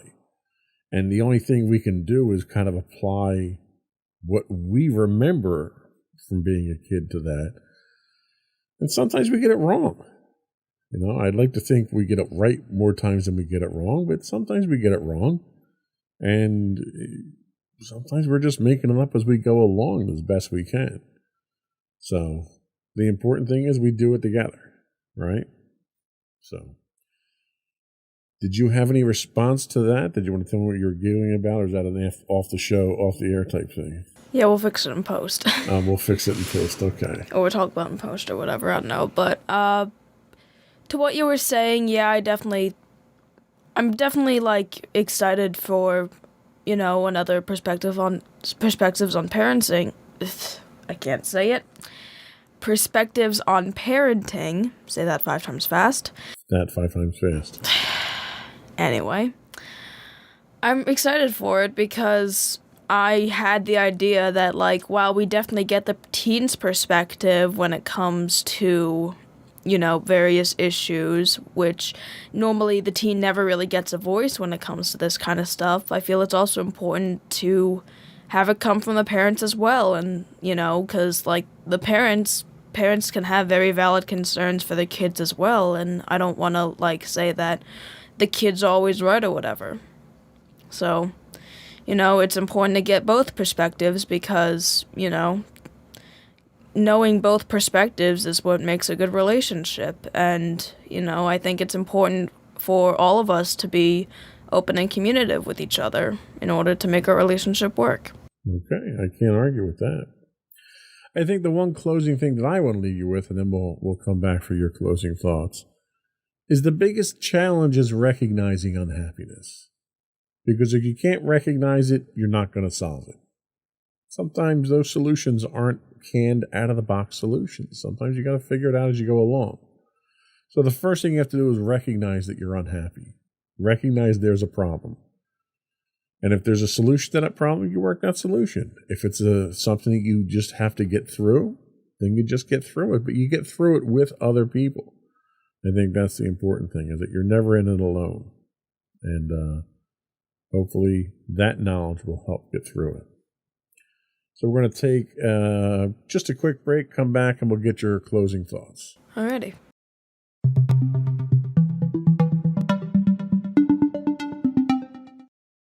Okay, so to everyone out there, I just wanted to say that overall, emotional intelligence is an important thing to kind of understand, and it's not something that needs to be overly complicated. It's really just kind of taking the small steps in order to get to a point where you can better your life. And it's important to understand that, you know, even in, you know, hard times that a lot of people can experience, there's still points that can cause everyone to have some sort of happiness. And I don't want to make it seem like it's something that, like, oh, you need to be happy now, because it's an entire process. It's not something that happens overnight, but it's something that can happen over time. And the important thing is just at least to first recognize it. Okay. Sage advice, as always. Thank you. Kind of got inspired by you, so. Oh, thank you. I think that is all we had for today's episode and for this series. Like I said, we'll subscribe to the podcast. You can find audio versions of this podcast listed as Insights into Teens. Audio and video versions can be listed as Insights into Things, pretty much anywhere you can get a podcast these days. I would also invite you to write in, give us your feedback.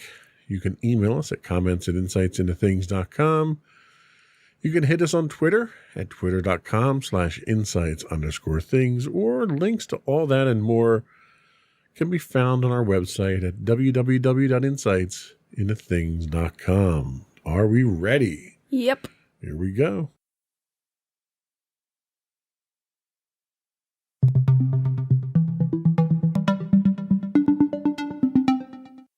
So once again, we're going to the well.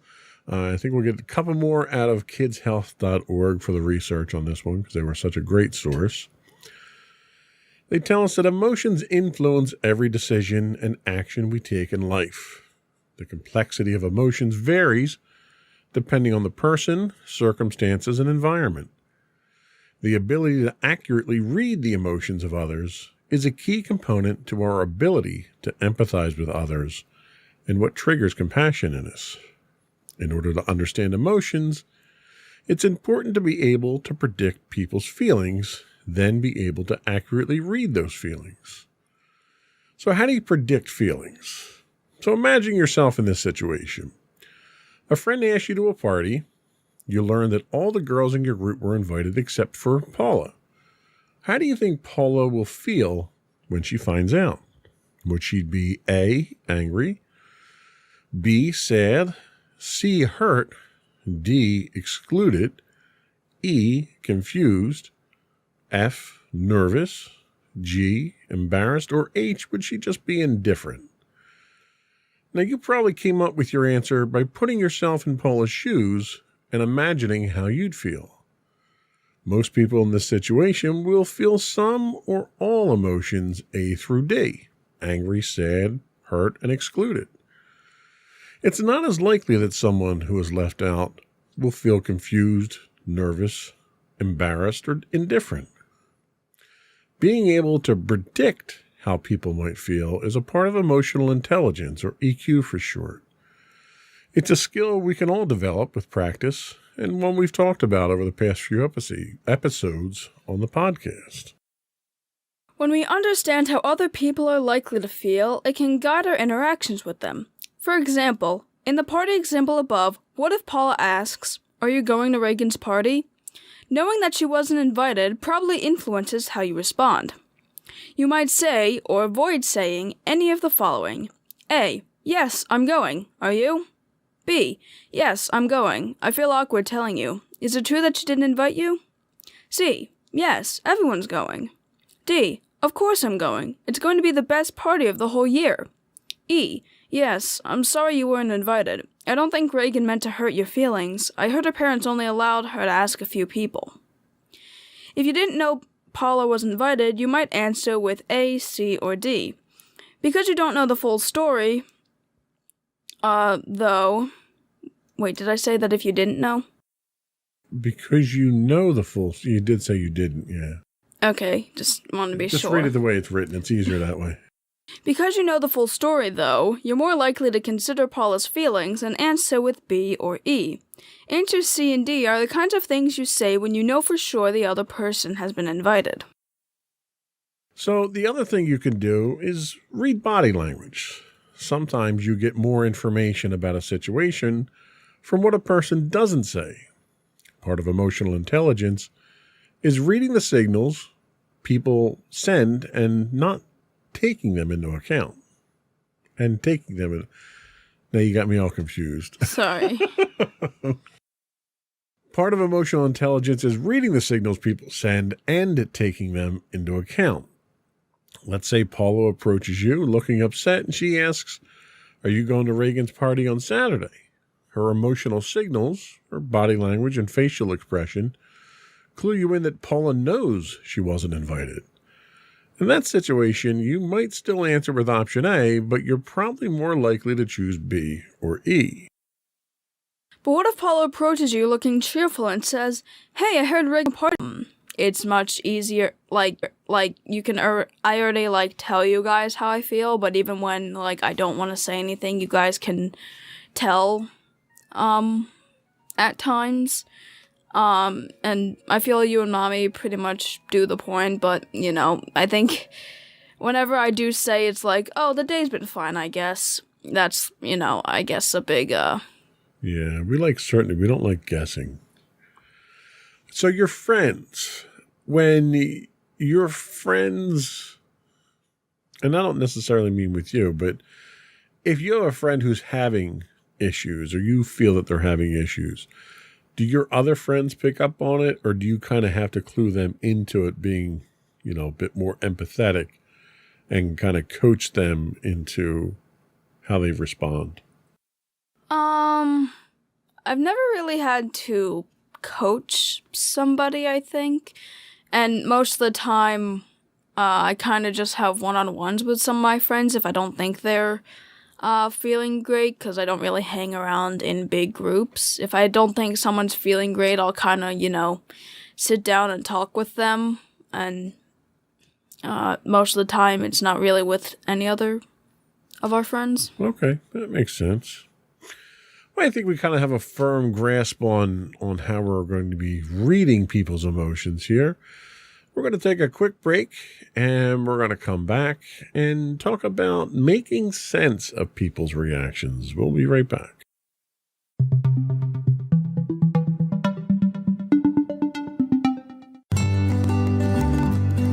Insights into Teens, a podcast series exploring the issues and challenges of today's youth. Talking to real teens about real teen problems. Explore issues from braces to puberty, social anxiety to financial responsibility. Each week, we talk about the topics concerning today's youth. We look at how the issues affect teens, how to cope with these issues, and how parents, friends, and loved ones can help teens handle these challenges.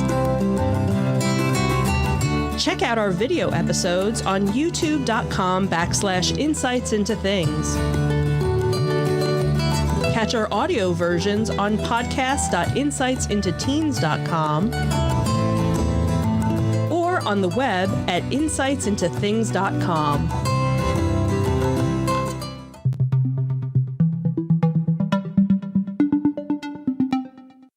Welcome back to Insights into Teens. Today we're talking about compassion through understanding. And now we're going to talk about making sense of reactions. The skill of understanding others helps us predict what people might feel in a certain situation, but it also allows us to make sense of how people react. For example, in homeroom at 8 a.m., your friend is smiling, friendly, and full of energy. Later that afternoon, he looks upset, almost like he might cry. Which explanation is your best guess for what might have happened between these two times? A. He had a fight with his girlfriend at lunch and now they're not talking. B. He passed the 4th period algebra exam. C. He just found out he didn't make the final cut for varsity basketball. D. The chemistry teacher assigned a lot of homework. Or E. He probably just had a bad day. You likely ruled out option B instantly. Emotional intelligence tells you that your friend's reaction looks more like failing an exam than passing. If your friend had a bad day or a lot of homework, options D or E, he might seem stressed out, tired, or worn out, but he probably wouldn't be on the verge of tears. Ruling out those options lets you zero in on what's most likely to be upsetting your friend, either options A or C. People who are skilled at understanding others, I lost my spot. People who are skilled at understanding others imagine another person's feelings. Like, I think he'll feel awful if I say that to him. They're able to relate to how that person reacts to things. Oh, I completely get what she got angry like that over. No wonder. Understanding how others feel, act, and react helps us build better relationships. Boy, I stumbled through that one, didn't I? Jeez. Yep, you did. It's all good. All you on this one. Take us out strong here. Thank you. So how exactly do you build this skill? It's not always easy to predict or understand how someone else, the emotions she was feeling at that time, or you talking about your life as a child and your and how and your feelings towards all your family members. That bad, huh? I mean, I'm sorry, but your dad doesn't seem like the best guy. Yeah, he was. Anyway, we'll move on. So how are you at listening? Do you think you're a good listener? Yeah. Give an example. So my one friend, and I at lunch, we kind of use that time with each other if we need to vent. And there have been times when, they've had to come to me and said, like, they've had a really rough day, and I, kind of, like, let them know, hey, I'm here, you can talk to me about it. And we've gotten into some pretty deep conversations, not even just about why they were stressed, but also, about the issues they were facing at home and just in general. Okay, I think that's a good example. Now, when you have these kinds of conversations, do you try to look at it from their perspective and put yourself in their shoes and try to summon up the emotions that they would have been feeling under those circumstances to try to make it more meaningful and more realistic? Yeah, sometimes when I hear some of the experiences, I think about what would happen if I was in that scenario, to kind of have a better understanding of their emotions that they go through. Do you think you're very good at conveying emotions when you're telling people something, especially if it's something that you're either passionate about or maybe something that you're upset about? Do you think that your emotions come through in those conversations? Yeah, because I've noticed that with, like, things that I have, like, an aggressive passion for, like my own personal beliefs, I tend to be very clear where my feelings kind of lie on that, and, like, it's aggressive to the point where you might think I'm angry, which I can be when thinking about that, but, it's for, like, a good purpose. Or when I'm just passionate about art or this really creative thing I thought about, I really like to tell people, and I'm very enthusiastic about it. Okay. And I ask, I know the research itself talks mostly about listening, and I think listening is extremely important in these types of situations, especially in understanding someone else's situation.